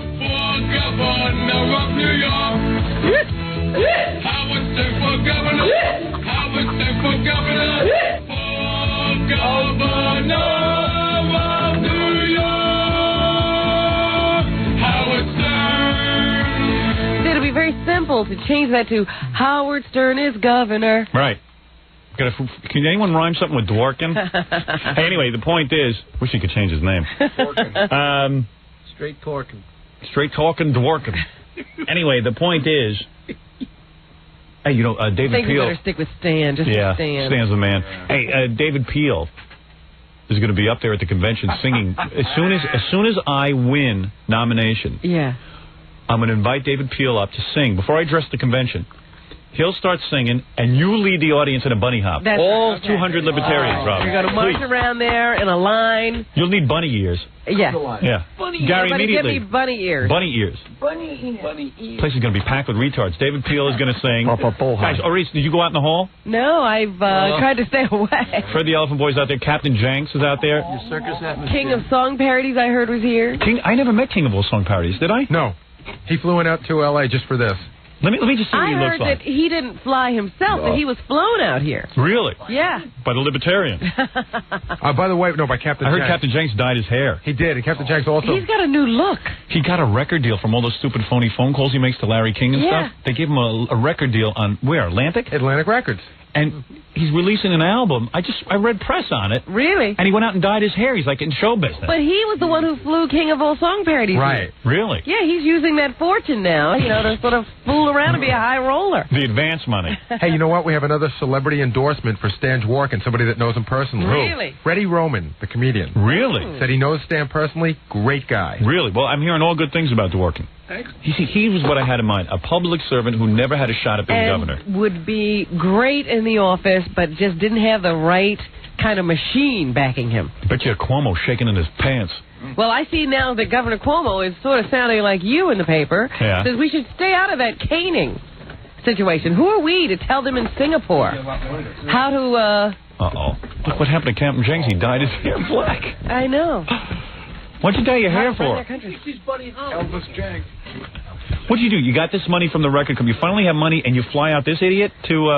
Well, myself and Kevin from the newsletter. Yeah, Kevin from the newsletter gave up 20,000 miles on his frequent flyer mileage. Oh, really? And you put in money? Yes. So how much money did you get from the record company? Like 20 grand? Well, it was a $35,000 deal. 35,000. Yes. So you're taking that money and you're spending it on plane tickets for King of All Song. Well, he's been a big help for us out in L.A. He's been like kind of our eyes on all the L.A. talk shows, so it's the least we can do for him. Look at King of All Song Parodies. Isn't he goofy? I never knew what you looked like. Man, you are goofy. My heart's about to fall right through my chest. Why? Why is that? I never realized you had a list. Why is your heart about to fall out of your chest? I'm nervous. Oh, because you're on the air? I'm nervous. I'm nervous. Damn it. Hey, I did a song. I did a song. Hey, Beavis. Did a song. So you're friends with Captain Jenks? Yeah, Captain Jenks, Kevin, I just met Fred. I'm in love with, what's her name, the space alien out there. He's in love. Yeah, well, she's a lesbian. She's not into you. There was a little tension in the hallway when King of All Song Parodies passed Ralph. Yeah. Oh, yeah. Oh, yeah, they had a little thing going in L.A. All right, never mind that. What song did you write? Okay, about Tom and Roseanne. All right. Okay, and also, just so you know, I'm working on a special song for you. How come on the phone I never heard that list? We think it's the phone. Well, when I'm really concentrating, I could hide it. Yes. But Are you a homo? No, I'm not a homo. Really? He had a girlfriend, remember? Oh, yeah. I have... Her name was Bob. All right, let me hear your song. I know, you're hyperventilating. Okay, I'm working... That's how Captain Jenks felt when he dialed Larry King on the telethon. You know, Dennis Miller's on tonight taking calls. We have HBO in the hotel room, and we will be calling him and endorsing you for governor. All right. Boy, does that show sound unfunny or what? Oh, you just wait till we talk to... I've got some tape on Dennis Miller. Oh, good, okay. Talking about the show. By the way, Robin looks much more beautiful in person than I ever could have imagined. Well, thank you. Robin, maybe in Albany we could get a drink. There you go. Sure. Yeah, I'll have one where I am, you have one where you are. Very far away. All right, go ahead, King. Okay, and just so you know, I'm working on a special song for You're excited? The big trip to... Whose car are you in for the trip to Albany? I'm with Jenks and Kevin. Kevin from the newsletter. Yeah, we're driving up, and we rented a car. We're going to drive up behind the bus in the convoy, Howard. Who paid for the car? You? Myself and Kevin split it. We split out the cost. Going through all the money. Okay, go ahead. Yes. Okay, and I'm working on it's a worthy cause, Howard. It is. Okay, I'm working on a special... How do you guys like the selection of Stan Dworin? Are you behind that? Oh, I love Stan Dworin. Absolutely, Howard. All right, yes. I'm working on a special song for Albany. Would you like to hear a little taste of that while I'm working on it? Sure, go ahead. Okay. And I did it to Meatloaf's Anything for Love. Go ahead. He would do anything to win. He's gonna be our next governor. All right, get out of here. Okay. I can't hang up on you. Yeah, exactly. Okay, here's my song. Hit him over the head. Here's my Tom and Here's my Tom and Roseanne song parody. Okay, go ahead. Okay. I feel like Paul Lind is visiting. Like quickly, your Tom and Roseanne song. Okay. Yeah. Here's a story about a fat TV star who was weighing in at 350 pounds. She says that when she was 6 months old, her daddy banged her. Yeah, she was miserable. Here's a story about a leeching comic who used to put more coke than air right up his nose. He has... All right, very good. We'll hear it the rest of it in Albany. Okay, do you want to hear the chorus? All right, quickly, Joe. And then one day this fat whale met this bad comic. And they knew they were such a hideous sight. So Tom cheated on Roseanne, and now he's kicked out. And now she's decided she's a beaten wife. A beaten wife. All right, very good. All right. We'll have lunch. I go get all these nitwits out of here at once. All right, well, we'll see you in Albany. Okay. We will see you there, Howard. Nice and to meet you all. All the best. And we will be there supporting you 100%. All right, and I'll be looking forward to your phone calls tonight on the Dennis Miller Show. Absolutely. We got HBO in the hotel room, and I encourage King of all messengers and everybody else who makes the phone calls tonight, come to our hotel room. We will be calling Dennis Is King of all messengers making the pilgrimage to Albany this weekend? Yeah. Would he miss it? By the way, Elaine Marks just came in and told me I look like Kristen Slater. Yeah, well, she's also got cataracts. Very good. We're going to take a break, Robin. We'll come back. We'll do the news, and then it's off to Albany. Ooh. We'll be back right after these words. What? I can't hear you. What is it? Brain scan? Brain scan. Ralph's blowing out my hair for the big trip to Albany. Ralph, maybe you better stop blow drying. Ralph, I don't want a girl in the room. Yeah, Ralph. Homo Ralph. Sorella. Hey, Ralph. Ralph is in here saying, A, he just wants to go on record, A, he's not a homo, B, he wanted Tempest in his room tonight. It was Ratso who doesn't because he's afraid of messing up his relationship with his new girlfriend. Right. Absolutely right. Get her. I told her if it's okay with him, it was okay with me. I don't think my wife will care if Tempest spends the night in my room. It's fine. She's understanding. I'll sleep in a separate area. She'll take up too much room with her makeup. I need counters. My wife would chop off my penis quicker than Lorena Bobbitt. Hey, anyway, Brain Scan. Long distance. Am I doing Brain Scan? Yeah. Yeah, good. There's a new movie out called Brain Scan. Hey, wait, Ralph. Don't I call you sometimes and tell you about cool movies? Yeah, and you said to me, you said this was a really cool movie, and what did I tell you on the phone? You said it was a really cool movie, and you said it was really good because you could talk about it, and you're not just saying it. You're into it, so you're going to be excited. Yeah, I said I finally. Did he say it that clearly? Yeah, almost. Yeah, isn't Ralph like really good on the air? Ralph, why do you try to act like you're stoned when you're on the air? Why don't you talk normal? I thought I was. How am I? He's getting more bizarre looking with that giant berry and the bad wooden tooth. And then he's got the hat turned around backwards. And he just put a nipple ring in. Now? He's working too. Hey, how bad did that nipple ring hurt? I went through the roof. Why didn't you let me do it? Robin would have done it with her teeth. Robin would have gladly done it. Anyway, Brain Scan's real good. It's the kind of movie I like. I love like Freddy Krueger type movies. Sure, and we love those horror movies. It's like a Freddy Krueger movie, but it doesn't seem like a ripoff of it because it's got a good story behind it. It's a story of a kid who gets involved in one of those virtual reality games. The makeup looks really cool. It's very good. Ralph's always into the makeup. In fact, there's a cool effect where this like monster dude, like Freddy Krueger type dude, Trickster, takes that kid's head and puts it in his mouth. Really? Yeah, it's good. The whole head opens up? Yeah. Cool. Anyway, Brain Scan opens today. We're back with the Howard Stern Show. Papa Fooey's in the room. I want to speak. Is this the Brooklyn District Attorney? Yeah. Yeah. Okay. Joe Hines. Well, you're just going to have to tell him that he's out of the running. Yeah, I know. I don't think he would have taken it anyway, because... Well, what do you want to do? You want to just lay it out like it is still happening? Mr. Hines? Yeah, hi. It's Howard. Howard, how are you, Howard? Joe Hines. Hey, Joe. Yeah. Hey, lower your radio. Yeah. What radio? I'm in the airport. Oh, then tell those people all to shut up. I don't think they'll listen to it. Hey, Joe, you're one of the people who were on my short list.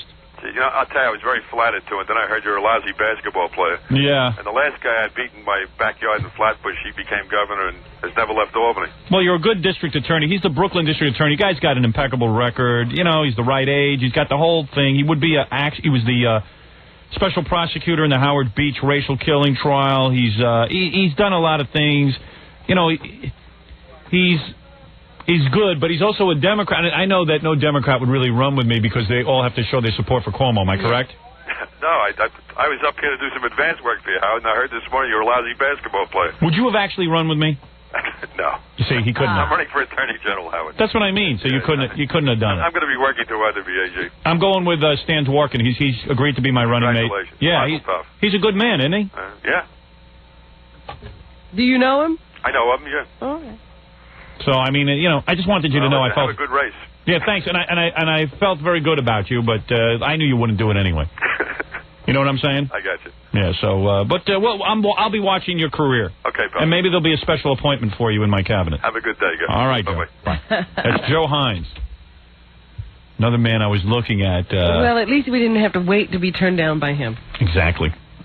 Stan Dworkin's much more qualified. Yeah. Although he's good. We'll watch him. We say that. I'll keep my eye on him. I'll be bored being governor after like 2 days, so I'll be out of there. Once I get the death penalty in, I'm gone. Stan Dworkin takes over and does his thing. But there may come another time in the state's history where you'll have to step forward again. I'm only stepping forward because we need a death penalty, and there's no Republican out there that can win. There's just none. It's a virtual impossibility. In fact, the Republicans should have contacted me and made Pataki my lieutenant governor. Yeah. And together, if they were thinking, that's what they do. Yeah, but instead they got to stand there and he's not serious. Oh, sure now they're sitting there saying, "Oh, get out of the race! You're going to ruin it for us." Yeah. So if I'm not serious, what are you worried about? Why are you being such hard-ons? I'm telling you, big joke. Anyway, let's do some news, Robin. So we really do have to leave for Albany later, so we should get into news now and then prepare for our trip. So what's in the news? Well, of course, the death watch, I guess, that's going on around the President Nixon. Oh, my leg. Oh, my brain. Hospital continues. News reporters staking out the place, waiting for any piece of news they can find. There's nothing coming out because the family has requested that the hospital just keep everything quiet. But the president, as you know, took a turn for the worse. Nixon's head. Oh, Jackie. Yeah, and his head, he's got brain swelling. Nixon's head is like the movie Scanners. It's going to explode. Well, no, that's not exactly what happens. You know what happens is that all this fluid builds up in the brain. And since the brain is encased in this hard, bony structure... There's no room for it. There is no room, and the brain gets forced down. Oh. And, can't they just put a hole in your head and let the liquid drip out? Seriously, I'm not, you're a medical woman, and wouldn't you know anything about that? Well, that would be a very strenuous operation. Oh. And he said he didn't want any unusual or extraordinary measures taken if he developed some serious illness. They say that even though the former president was acting chipper, he hasn't been all that happy since the death of his wife. No, he's been real sad. Boy, that's a weird thing where the brain fills with fluid. Yeah. Unbelievable. It's like 5 pounds of vomit in a 4-pound container. Am I right, Robin? Something like that, Howard. Something's got to give. Well, his brain is so big now, they say it's swollen to the size of a pea. No. Oh, my leggy leg. So he slipped into a coma, which is not a good sign. I slipped. Can I sue? So they're just all standing around waiting to see what happens. And it sort of looks like, the doctors are taking this thing very, very seriously, and there's not a lot of hope. He's going to bounce back from this one. Everyone they interview, they want, everyone wants to say something nice about Nixon, who they interview, so they say, oh, he was good at foreign affairs. That's the thing you say. It's funny you should say that, because here's Henry Kissinger once again. They grabbed him again wherever he was. Yeah, Kissinger, the guy who really owes his whole political life and his fortune to Nixon. Yeah. He can't even say anything that nice. So he was very good with foreign affairs. Here he struggles to find something good to say. Very good with foreign affairs. Well, why was that? Well, he hired me to run foreign affairs. He made a major intellectual and practical contribution to the conduct of American foreign policy. Listen to this guy. No effort. All the years he's living in this country and he's on TV, no effort. He's so lazy, not even... Lazy. He's a brilliant man, don't get me wrong. You think so? I know so. I figure he could have learned to speak better than that. You don't think he's that bright? You mean any guy who was that bright should learn to speak better? That's right. Maybe you got a point. And I know he will be remembered for his achievements and not for the passions he aroused when he was in office. Right. What does that mean, Henry? It means I got nothing nice to say about him. I tell you, but I do love Richard Nixon. I remember once he said to me, Henry, you Jew bastard, you are a good man. So here's more of Henry Kissinger struggling to say anything. Richard Nixon... struggling to say nothing. ...is a great patriot. Right. And an outstanding foreign policy president. But don't cross him. Twice you've said that now. But don't cross him because he'll break into your house. Can't you think of any other thing that he did nice? Yes. He gave us flowers on Secretary's Day. It was unbelievable. Well, you know something. I'll say something nice about him. He will do a good job filling that hole they dig in the ground. Oh. I had the privilege of working with him for 5.5 years, and I have... And in all that time, there was only one embarrassing incident where we had to get down on our knees and pray to Jesus.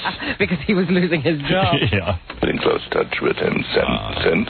Yes. Well, sure. No one could say anything except he was good at foreign policy. And he made phone calls. He called me several times, and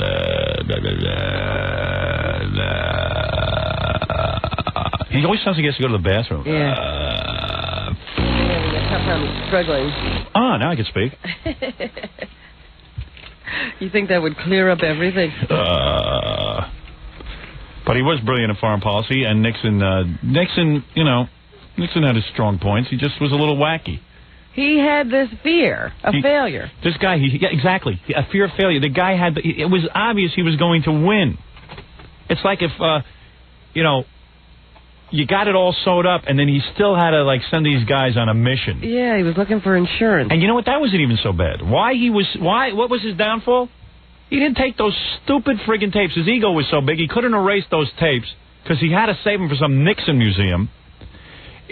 All he had to do was take the tapes and destroy them. End of everything. Destroy the tapes. Yeah, why would you want to save those tapes anyway to go into the museum? And he did this, and he's making 18-minute gaps. The guy just was not thinking clearly. He says, I made these tapes. These are my archives for my future museum. Well, you know that Pat Nixon is buried at the library. Really? She's buried at the library, yes. Pat Nixon? Yes. You are kidding me. I'm not kidding. Pat Nixon is buried at the actual library. At the Nixon Library. Under the porno books? She's under the porno books. She's in the porno section. The books. She's under the Dewey Decimal System. Yeah. You can find her in the car. Oh. So that's what smells at the library. Oh, I had no idea. It made my brain swell. I have her placed in between a book. I wanted to preserve her forever. I had no idea. The body must be decaying. She's nice and flat, though. She's flat as a Dewey Decimal Point. She owes 2 cents a day. She's in a card file box. Oh, yo. Yes. But they said that there will be no Washington funeral. Oh. Should the former president die at this time, he will, too, be buried at the library. Shh. Pat's sleeping. Wow. Well, let me take he'll be right there next to us. Do I have to take a break here? Yes, we do. Okay, let me take a short break. They're going into the same section, Howard. Excellent. What section is that? Science fiction? We'll take a break, Rob, and come back and do the rest of the news for you, and then we'll be off to Albany. We'll be taping all of it. You won't miss it Monday and Tuesday, so be here on the radio with us. We're back with the Howard Stern Show.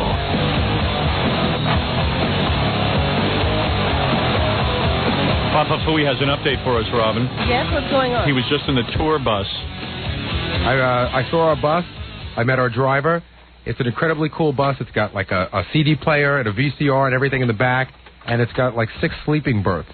Excellent, because I might need to rest. I will be sleeping. Hey, do you think we could get massages in those berths? Oh, sure. Yeah, really? I don't know. Nah, nobody can. It would be hard. I don't think that you could get in one of those berths. Too bad. Because I don't think it's made for someone as tall as you. I see. Well, Jackie and Fred could get in there, and they can massage each other. I also met the bus driver. Yeah. Robin, will you be sleeping in the berth? Yeah. The actual berth? Oh, good. What will you wear to sleep in? The same thing I'm wearing now. You're going to sleep in your clothes? Yeah. What do you think I'm going to get up and dress? Well, you should get down to your panties and bra. Right. Sleeping. Yeah, don't want to wrinkle it. Yeah, right. I don't want you all wrinkled. What else did you see out there? Met the bus driver. Our bus driver drove Nirvana on their last tour. That's what I heard. January. He said he drove in January, did the whole West Coast tour. Tune in Monday. You'll be hearing an exclusive interview with the last bus driver to drive Kurt Cobain before he blew his own brains out. Right? Pretty much. That's right. It's an exclusive that we have only here on hard copy. Our bus driver's really cool. His name is Lee, and he's got one of those big black hats. He does. Like, you know, those hats. What do you mean? It's like a big cowboy hat. Oh, big black cowboy hat. Yeah. All right, good. Those hats. I don't know what he's talking about. He's doing jokes, and I don't know what he's talking about. Jackie knows what I'm talking about. Good. So you and Jackie have a good laugh. Yeah, why don't you talk to Jackie then? Then he was trying to say nigger-hating hat. Right, but I don't want to no one knows. But no one knows what you're talking about. That's so then why just don't even bring it up. For you. You're going to set me up. Yeah. Thanks. What is this, the Why do I Tonight get Show? accused of knowing?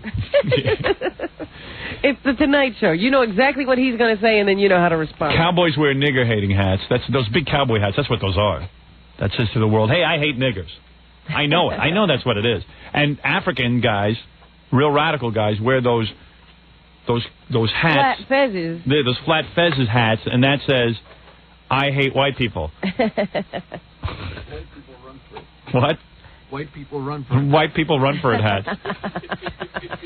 The hat I'm wearing right now, Robin? Yes. That's an I hate Baba Booey hat.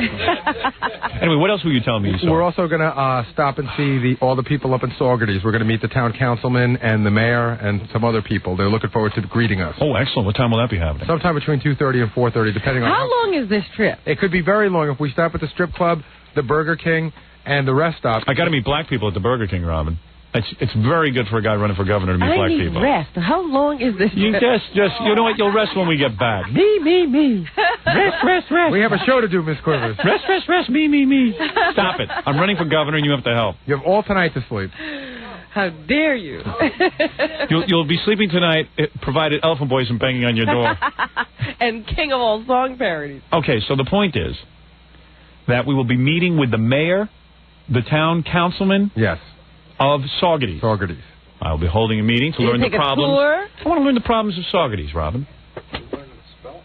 Learn how to spell it is right. Sauge. I wasn't aware there was a Saugerties in New York. I wouldn't know, except every time I drive to Albany, I see the sign. It catches. How funny is that going to be when I get off the bus to meet with the mayor and the town councilman to learn their problems? Yes, I like that. Yes, very nice. And then when I meet the black people, what do I say to them? That'll be interesting. Not Why don't you get out and say the universal word? Umgawa. And let's see what happens. And I'm staying on the bus. Umgawa, black people. Here I am. I'm staying on the bus, and I want to see how fast you can get back in. Hey, do we have a loincloth? I should walk out like Tarzan. Maybe you should at the black with the black people. Maybe you should wear one of those Burger King hats. The fezzes? Oh, you have a dashiki and fez? A dashiki? Where do you get those? in peace. See if you can get me a dashiki. Call up that Jeffries guy and borrow something. Professor Leonard Jeffries. Look it up. See if I can borrow that I hate white people hat. Either that or a bulletproof vest. Right. Oh, shut up. He's been doing that all show. He's been sort of laughing the whole show. He's all excited that he's going to Albany. He's like, I'm going to Albany. There's nothing going on, and you're sitting there going, Don't ever talk about laughing inappropriately.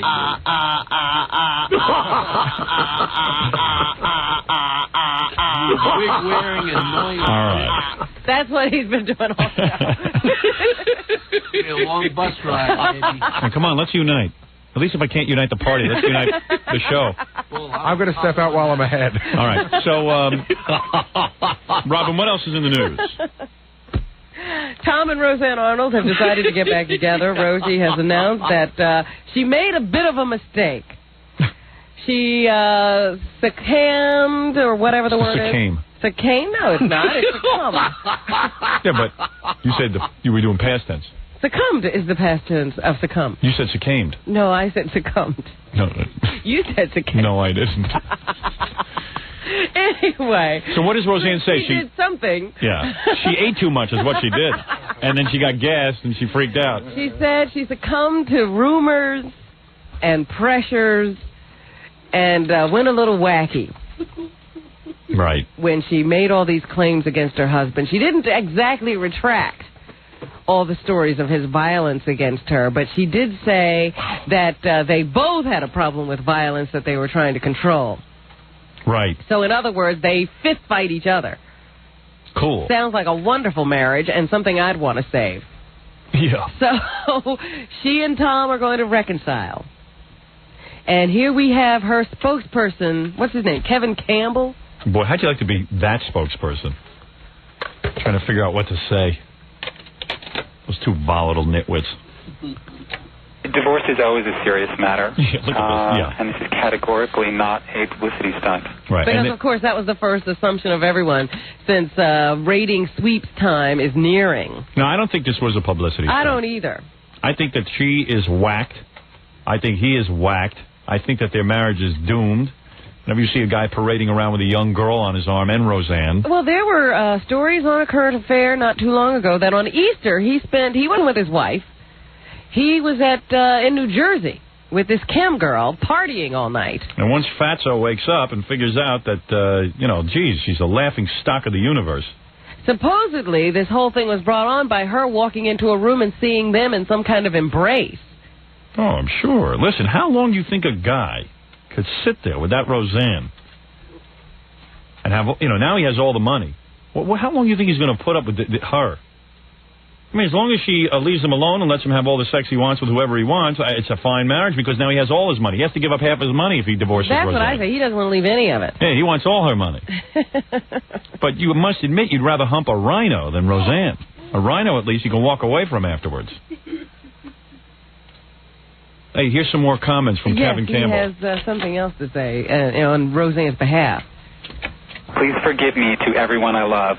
I just lost it completely and found myself camping in the sequoias. I'm off for a much-needed rest to attempt to put my marriage and my head back together. And Humpty Dumpty sat on a wall. All right. I need to put my head back together. I think it's going to take more than a couple of weeks to put that head back together. Yeah. Well, she now says that Tom never did anything to hurt her children.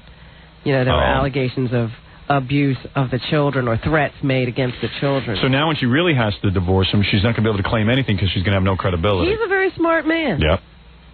Because when she then, again, files these papers and wants to claim all this abuse, he'll say, why would she take me back if I was so abusive? Yeah, the best thing to do when you're going through a divorce is to claim abuse of the children. And now she won't even have that one. Yeah. Too bad. She's playing it all wrong. Somebody ought to get to her. I'd really like to see her hold on to her money, quite frankly. I feel bad when somebody is, wacky and doesn't know what they're doing. She thought it was a big deal that Tom went on television and begged to come back and said he was sorry. That's what won her over. Is that right? Yeah. But she's easy. Well, how many choices does she have for men? She must be sitting there saying, any guy who would declare his love to me on national TV must be okay. He must be, I must be on the up and up. God almighty. Where in America would you see a woman that looks like that have a guy, a fairly decent-looking guy, declaring his love? I can't imagine what she's like in the sack. Hey, you ever see that sequoia tree with that hole in it so a car can drive through? The redwoods? I picture that, her privates. I picture that. That's what I picture. That's what I picture. I mean, I don't know. I've never been with a woman, but, man, that's what I see. Well, I'll tell you, there is nothing... Obviously, Jackie sees that, too. That's right. There's nothing less funny on TV than Tom's new show. That's right. And I'm sure that's what he was thinking when he got on E.T. and CNN and begged her to take him back. See, this is more interesting than his new show. What I would do is follow them around with a camera and then put that on for a half hour.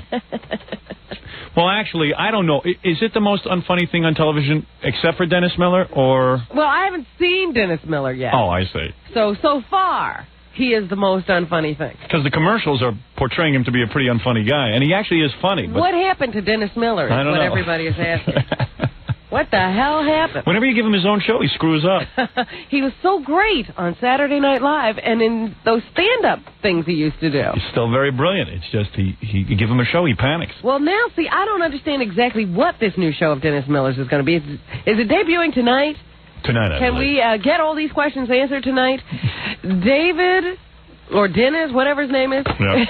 he's going to be talking to people, taking phone calls, and I suppose commenting on what's going on in the world. So, and also circus tricks. Here are a few words from Dennis Miller. Okay.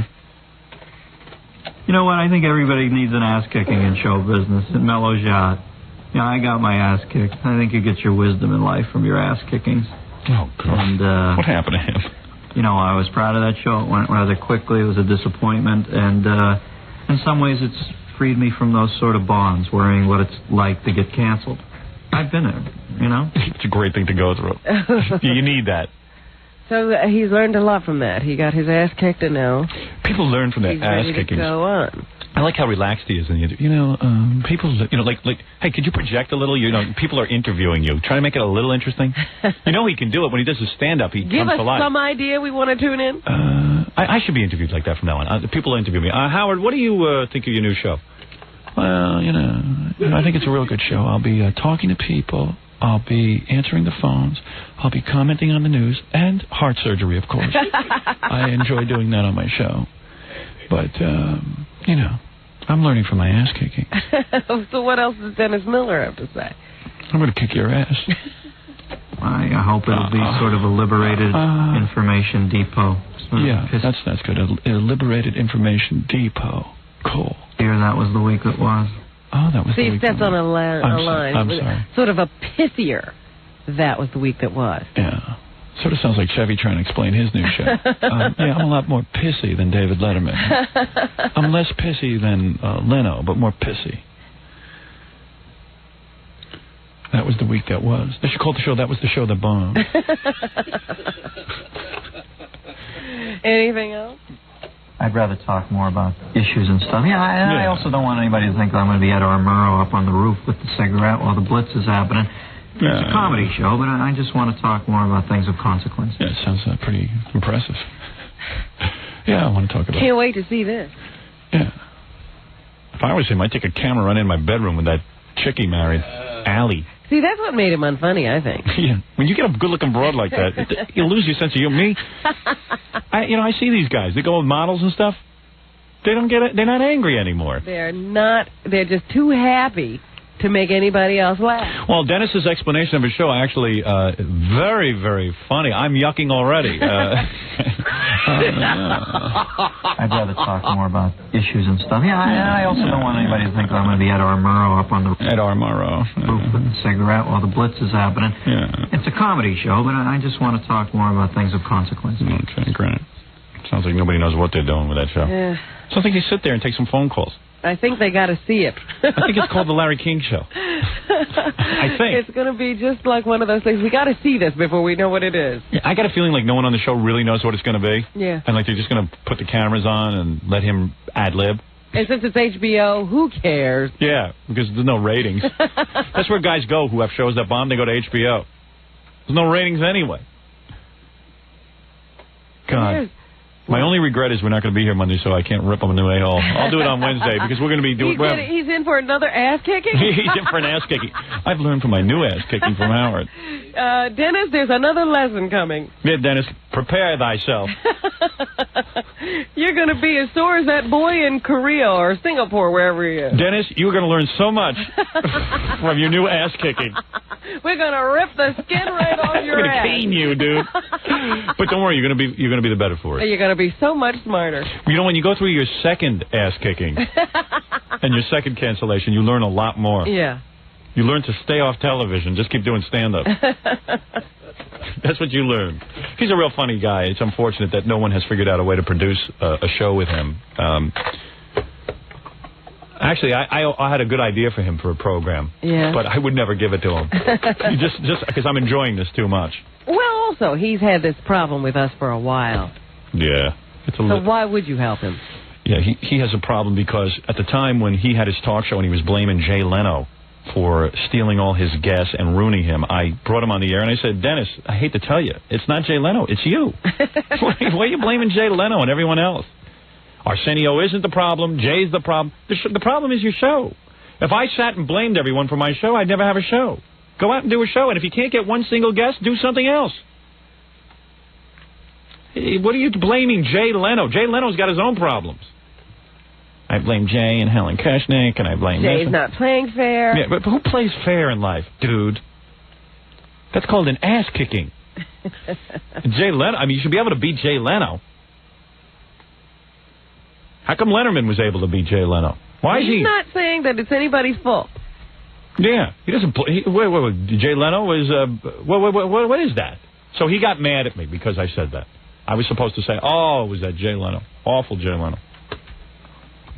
Jump on the bandwagon. Well, I can't get any guests. So you don't have any guests? It's simple. Wear stupid costumes and fool around and bring on Dan Foreman or something. Do something like I did. Put your producer on. I never had a guest on my TV show. I don't want to do that. I'm not wearing a clown costume. I'm not wearing that. No, I'm not wearing a dog collar. Yes, you are. I'm not going to be in this. This is last time. This is the last time I do it. Last time I do it. 2 years the last time. I won't carry the gun. I'll wear the pilgrim outfit, but I won't carry the gun. I'm not going to chase Gary in a turkey costume. That's undignified. You don't need me in that. It's not funny. They don't get it. All right, go ahead, Rob. Louis Farrakhan is also going to be on TV tonight. Barbara Walters trying to make her stripes as a tough interviewer. Ooh, maybe when I go to the Burger King today in the black community, I should wear a bow tie. There's an idea. Shave my head. But listen, there's something about the way Louis Farrakhan speaks. Yeah. What, like a nitwit? Like, he's straining. These are such tough concepts he's coming Yeah, like he has to make us understand. Like he's some kind of brilliant... This was a calypso singer. I think we can follow you, Louis. But if I don't know. Does he think we are stupid, or is he stupid? Well, I know what you're saying, because... It is a style of speech. A lot of these nitwits who go around, like this Khalid character and Professor Jeffries, I watch them. I'm fascinated by them. And the reason they're fascinating is they say nothing, but they say it with importance. Yeah. Because he stops at every word. To make you understand, so you can absorb this brilliance that these guys have. When you have been. That's how it comes out. Yeah. All right, let's listen to the words of Louis Farrakhan. If we are allowed land and money, a way to become economically self-sufficient, to do for ourselves, to build homes, to build factories, then we would say America is beginning to repair the damage. Dude, nobody sits there and gives anybody anything in America. Who's stopping you? Everyone's been persecuted, whoever came to this country. If we are. It's a country of persecuted people. That's why they came for freedom. And what you have to do is hand yourself the tools to do this. Sit there. Who is stopping Louis Farrakhan's constituency from going to school and sitting in the classroom and behaving himself? Do you know that Louis Farrakhan gets money for programs from the government? I know. It's an outrage. He's got money. Yeah. What's he want more from? Sitting up in a palatial estate being interviewed by Barbara Walters asking for money. Yeah, he wants more money for himself. Got fountains and gardens. Look at that little place they're sitting in. Yeah. If we're going to be honest, in the 60s, many Jews were the merchants, they were the landlords, they were the furniture persons that we bought furniture. Yeah, it's called going to work. They were the furniture. The Jews were the furniture in World War II. He's such an a-hole. Yeah, Jews went to work. It's called having a business. Wait, is it wrong? You think that white people haven't lived in buildings where Jews were the owners? They had products. They were the clothiers that we bought clothing from. The clothiers. And they grew in strength from our trade. So then why don't you start trading, and then you'll grow in strength? He still doesn't produce anything, this Farrakhan. And you know what? The Muslims have been preaching self-sufficiency for about 50 years now, haven't produced one business. And you know what's amazing? Constantly collecting money. If they had any brains, they'd produce bow ties. At least they buy them, but they buy them from Jews. They'd be the best bow tie makers in the world. I must admit that the Jew makes the best bow tie. We started to make a bow tie, but we discovered that the Jew already make a better bow tie. Made a good one. But I'll tell you, I could beat a Jew any day in Calypso. Betty Shabazz never said. Now, Betty Shabazz, of course, is the widow of Malcolm X, who has a little problem with Farrakhan. Yeah, and now he's going to explain. Oh, I see. Betty Shabazz never said that Farrakhan was a plotter in the death of Malcolm. But she said that Farrakhan helped to create the atmosphere. And that I can agree with. Oh, you will agree with that. All right. Well, that's good. Why are you whispering? Are your words so important? He is a class A1 a-hole. And I'll tell you something, if I was a black guy, I wouldn't sit there and applaud this guy. I'd say, hey, listen, pal, I came into a room, you told me you were going to solve my problem. You're telling me I'm supposed to go back in history and be angry because some Jew sold me a hat? Look, I'll tell you one thing.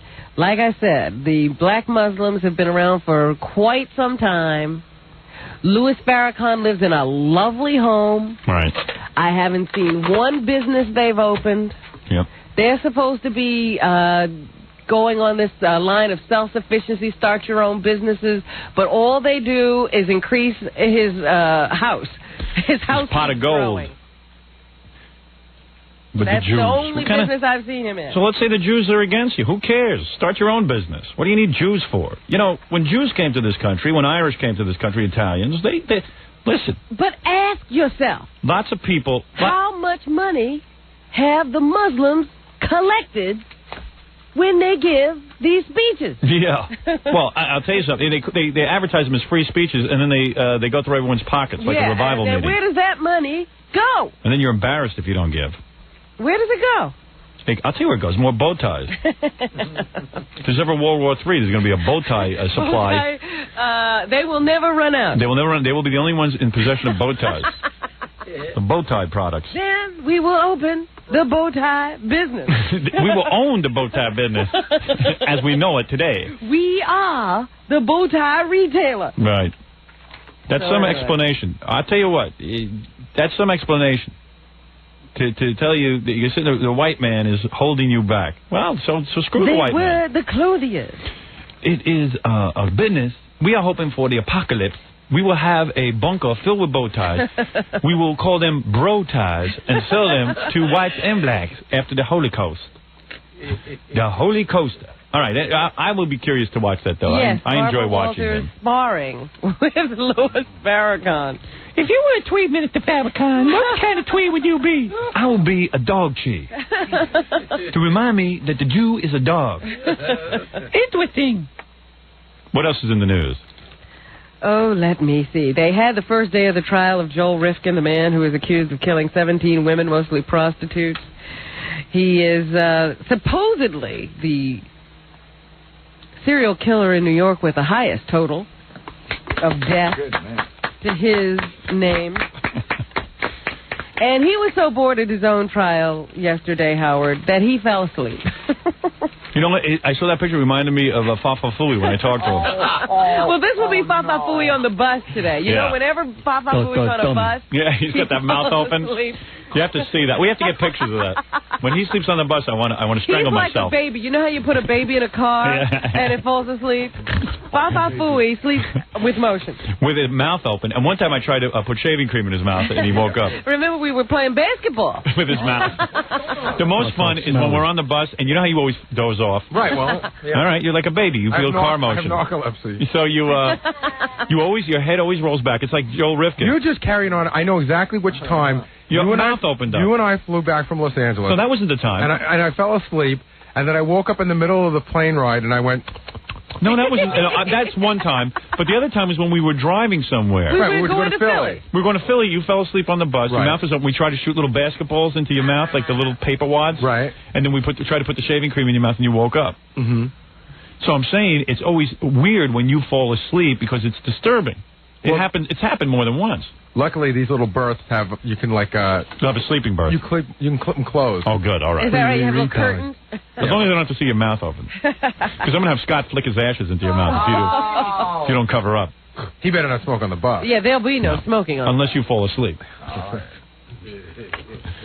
It's exciting, isn't it? I can't fall asleep today. There's so much going on. You're going to be in charge of a lot. What else, Robin? Well, I was just going to say that both attorneys in the case against Joel Rifkin are admitting, even his attorney admits, that his client has done some bizarre things. But he calls him a paranoid schizophrenic and says that Joel couldn't tell the difference between reality and fantasy. However, the prosecuting attorney says Joel Rifkin got a sexual charge out of killing and dismembering women after raping them. Yeah. And strangling them, and then he cut them up and got rid of their body parts in separate places. Cut off their heads, and then cut off their legs, and then their arms. Punched out their teeth. Ripped out their skin of their fingers so there wouldn't be any evidence of fingerprints, so they couldn't be identified. And punched out their teeth so the dental records couldn't be used. This sounds like a guy who's not thinking. Yeah. I say he's thinking enough to be caned and then killed. Speaking of caning, a second youth in that vandalism case in Singapore has been sentenced. You know that Michael Fay, the 18-year-old American boy, was sentenced to some jail time and 6 lashes with a bamboo cane. Yow! Well, this other boy from Hong Kong has been told that he's going to have to be flogged 12 times. Hong Kong Phooey. That's twice as many hits with that rattan cane for vandalism. I saw one guy take a whack with a cane on Donahue, man. He was, like, dying. We're going to talk to that guy next week. Good. Chi Ho. Chi Ho. This is the young man we're talking about. He's an American? Grim-faced and silent. No, he's from Hong Kong. Oh, I see. Let's say. As the judge sentenced him to 8 months behind bars for spray painting cars with American Michael Fay and others. I said to Robin, it must be a great feeling to be a judge in Singapore because you can really dole out some punishment, make these guys quake in their pants whenever they're up to nonsense. It must be a great feeling. Because I know the judges here, they sentence you, everyone laughs. Right, you know nothing's going to happen. Right. President Ong Ting Cheong. Ong Tong Cheong. Everything rhymes in that name. President Ong Tong Cheong. Says, he's the one with the final say as to whether Michael Fay will be caned or not. You know, as funny as those Chinese names are, like Ong Tong Tian, that Ong isn't even his first name? No. Tian, it would be his first name. Ting. Ong Ting Tian. His real name? What do you call him? President who? President Ting. President Ting would be his first name. They don't even have... You know what? Isn't that ironic? In China, not only are the names so wacky, but the middle name is the first name. Now, where do you see that? Is that true? I thought it was the last name came first. The middle name comes first. Why wouldn't you put the middle name first if it's the first name first? No. Are you being serious? I'm being serious. Wait a minute. The guy's name is not Ong Tiang Chang. It's his real first name is Tiang. Oh, no. No, his real first name is Cheong. I don't know. They were all confused. Remember Cheech and Cheong? Well, that rhymes with ping pong. He's really President Ong. Ong. Whatever. But if you're a friend, you call him Cheong. But he's the only one who can spare these guys a whipping on their bare buttocks. Right. By a martial artist expert. And everybody's still waiting to see what he's going to say. Meanwhile, Governor Cuomo asked the question yesterday how he feels about this Ohio boy being flogged, said, "We as Americans have no right to be the world's ethical monitor. That's right. Singapore's decision to make." He said, "This country, the most violent in the world, drug-driven, children making children." Yeah, so why doesn't he have a death penalty? For 100 years, we declared blacks were property. To whom should we lecture, he asked. Ooh. Going for that black vote. Damn it, I got to get to that Burger King, Robin, and meet the blacks. He's working hard. Goodness sakes. Meanwhile, they asked some people in the Post if they were given $1 million, would they allow themselves to be caned? Oh, yeah. There's a good question. What is it, Stuttering John? Did you know about Clinton mentioning you? Yeah, yes. MTV? Yeah. Yeah. Did you hear it? No. I got tape of it if you want to hear it. Tell them we need it and we want it for next week so we can play it on the show. Okay. All right. Thank you very much, Joe. Thanks for the help. Would you take $1 million to be caned? Yes. How many times? Even though it would rip the skin off your buttocks? You ever seen my buttocks? I'm not missing anything. Yo. No, I would take $1 million for a caning, yes. Really? Yes, absolutely. $1 million is a lot of money. Wow. That's interesting. I don't know. hit me, and I bleed and might faint, but I have $1 million afterwards. You bleed every month. Is it that bad? Oh. Am I right? But nobody hits me. No. I'll hit you. Let me see. Is there anything else we need to go over? Oh, look at this. Eartha Kitt in the paper today. She's on that CNBC show, Real People, and she's really trying to get him some press. Yeah. She says after having sex, separately, of course, with Sidney Poitier and Harry Belafonte. Yeah. They each confided to her, these are nice men, that only white women could sexually satisfy them. Is that right? That's what she says. She says they said, no black woman can do anything for me. Really? It was a slap in my face, and therefore you feel kind of dirty afterwards, she said. Mm-hmm. Belafonte's agent said he has no response. Mm-hmm. She must be really hurting for publicity. And from Poitier's camp, I'm not even going to show him this, they said. Unfortunately, I have never experienced black women, so I wouldn't know if that statement was true or not. I'd like to find out. I'll bet you I could be satisfied by a black woman. Well, I would certainly like to question Mr. Belafonte and Mr. Well, you see, they're unavailable for comment. Well, if we ever get a hold of them, all right. You know the questions we give to Stuttering John? Right. That should be among them. I hear you. Something tells me they'll be in hiding. They will never come out in public again. Well, thank you, Robin. Hey, listen. It's time. Unless you... to make our journey. Move, we're going to make our journey. Vicious move. What we're going to do is go, get ourselves together, take a little break, and then get on the bus and make the big trip to Albany. Tomorrow we'll be in Albany for the big convention. Well, as a governor, let me ask you one final thing. I always like to ask you about the law. Ask me on the bus. The Oddball Cabaret in Los Angeles is one of those bump and grind joints. For $20, a guy can sit inside a frosted glass enclosure and see a nude woman cavorting under a shower of water. Okay, go ahead. But the city of Los Angeles, I think this is, has closed the attraction. Why? Not because of the nude dancing, but because the shower stall has no ramp for wheelchair access. Oh, for goodness sake. Well, I think you know how I feel about that. The city says the stall is a stage, and a stage has to be accessible to physically handicapped performers. Ah! Like you want to see a handicapped person cavorting in the shower. Oh, this is absurd. Well, they're just busting their balls because they want to find a technicality to close these people down, and I still say that's too much government interference. Too much. You're a true libertarian. I am. Strip clubs are strip clubs, and you should be able to do whatever you want. Thank you. A man convicted of committing a series of crimes recently took split personalities to a new extreme. James Carlson says he's a manipulator and a liar, and he says he thinks he's pretty good at it, but he'll have lots of time to guess again because he's facing up to 83 years in prison for a string of rapes and other crimes around the Mesa, Arizona area. Apparently what got Carlson in deep trouble in his trial was when he showed up in a wig, a skirt, and nylons, claiming he was a lesbian prostitute named Lori as one of his 12 multiple personalities. The jury just didn't buy it. Gotcha. So they sent him off to jail. I mean, I don't know what the judge is going to sentence him to, but he's convicted and he could get up to 83 years, which is nice to hear. Is that what's happening? No. It's funny. You ended the newscast, and now and then all of a sudden I hear her talking about. I don't even know. You were talking about a lesbian come on. John Bobbitt took a second blood test in that paternity case up in Niagara Falls, New York. Yeah. And it came out just the same as the first. Yeah. I don't know why he tried it a second time. Why not? What's he got to lose? The test showed that he's 99.99% the father of the son of Beatrice Williams. So he still might not be the father. And there's like a 1/100% chance that he's not the dad. But anyway, I guess he's trying any way he can to slip out of that child support. Doesn't look like he's going to make it, though, under that wire. All right. All right, now I think I'll... Okay, and we are going to go to Albany now. Let me remind you that 1-800-52-STERN open. It's the weekend. Maybe you want to get the tape, and you'll get it quick, too. So it's 1-800-52-STERN. You'll get the new tape and the new poster. $39.95, $4.50 shipping and handling. Make sure you order quickly because we are running out of posters.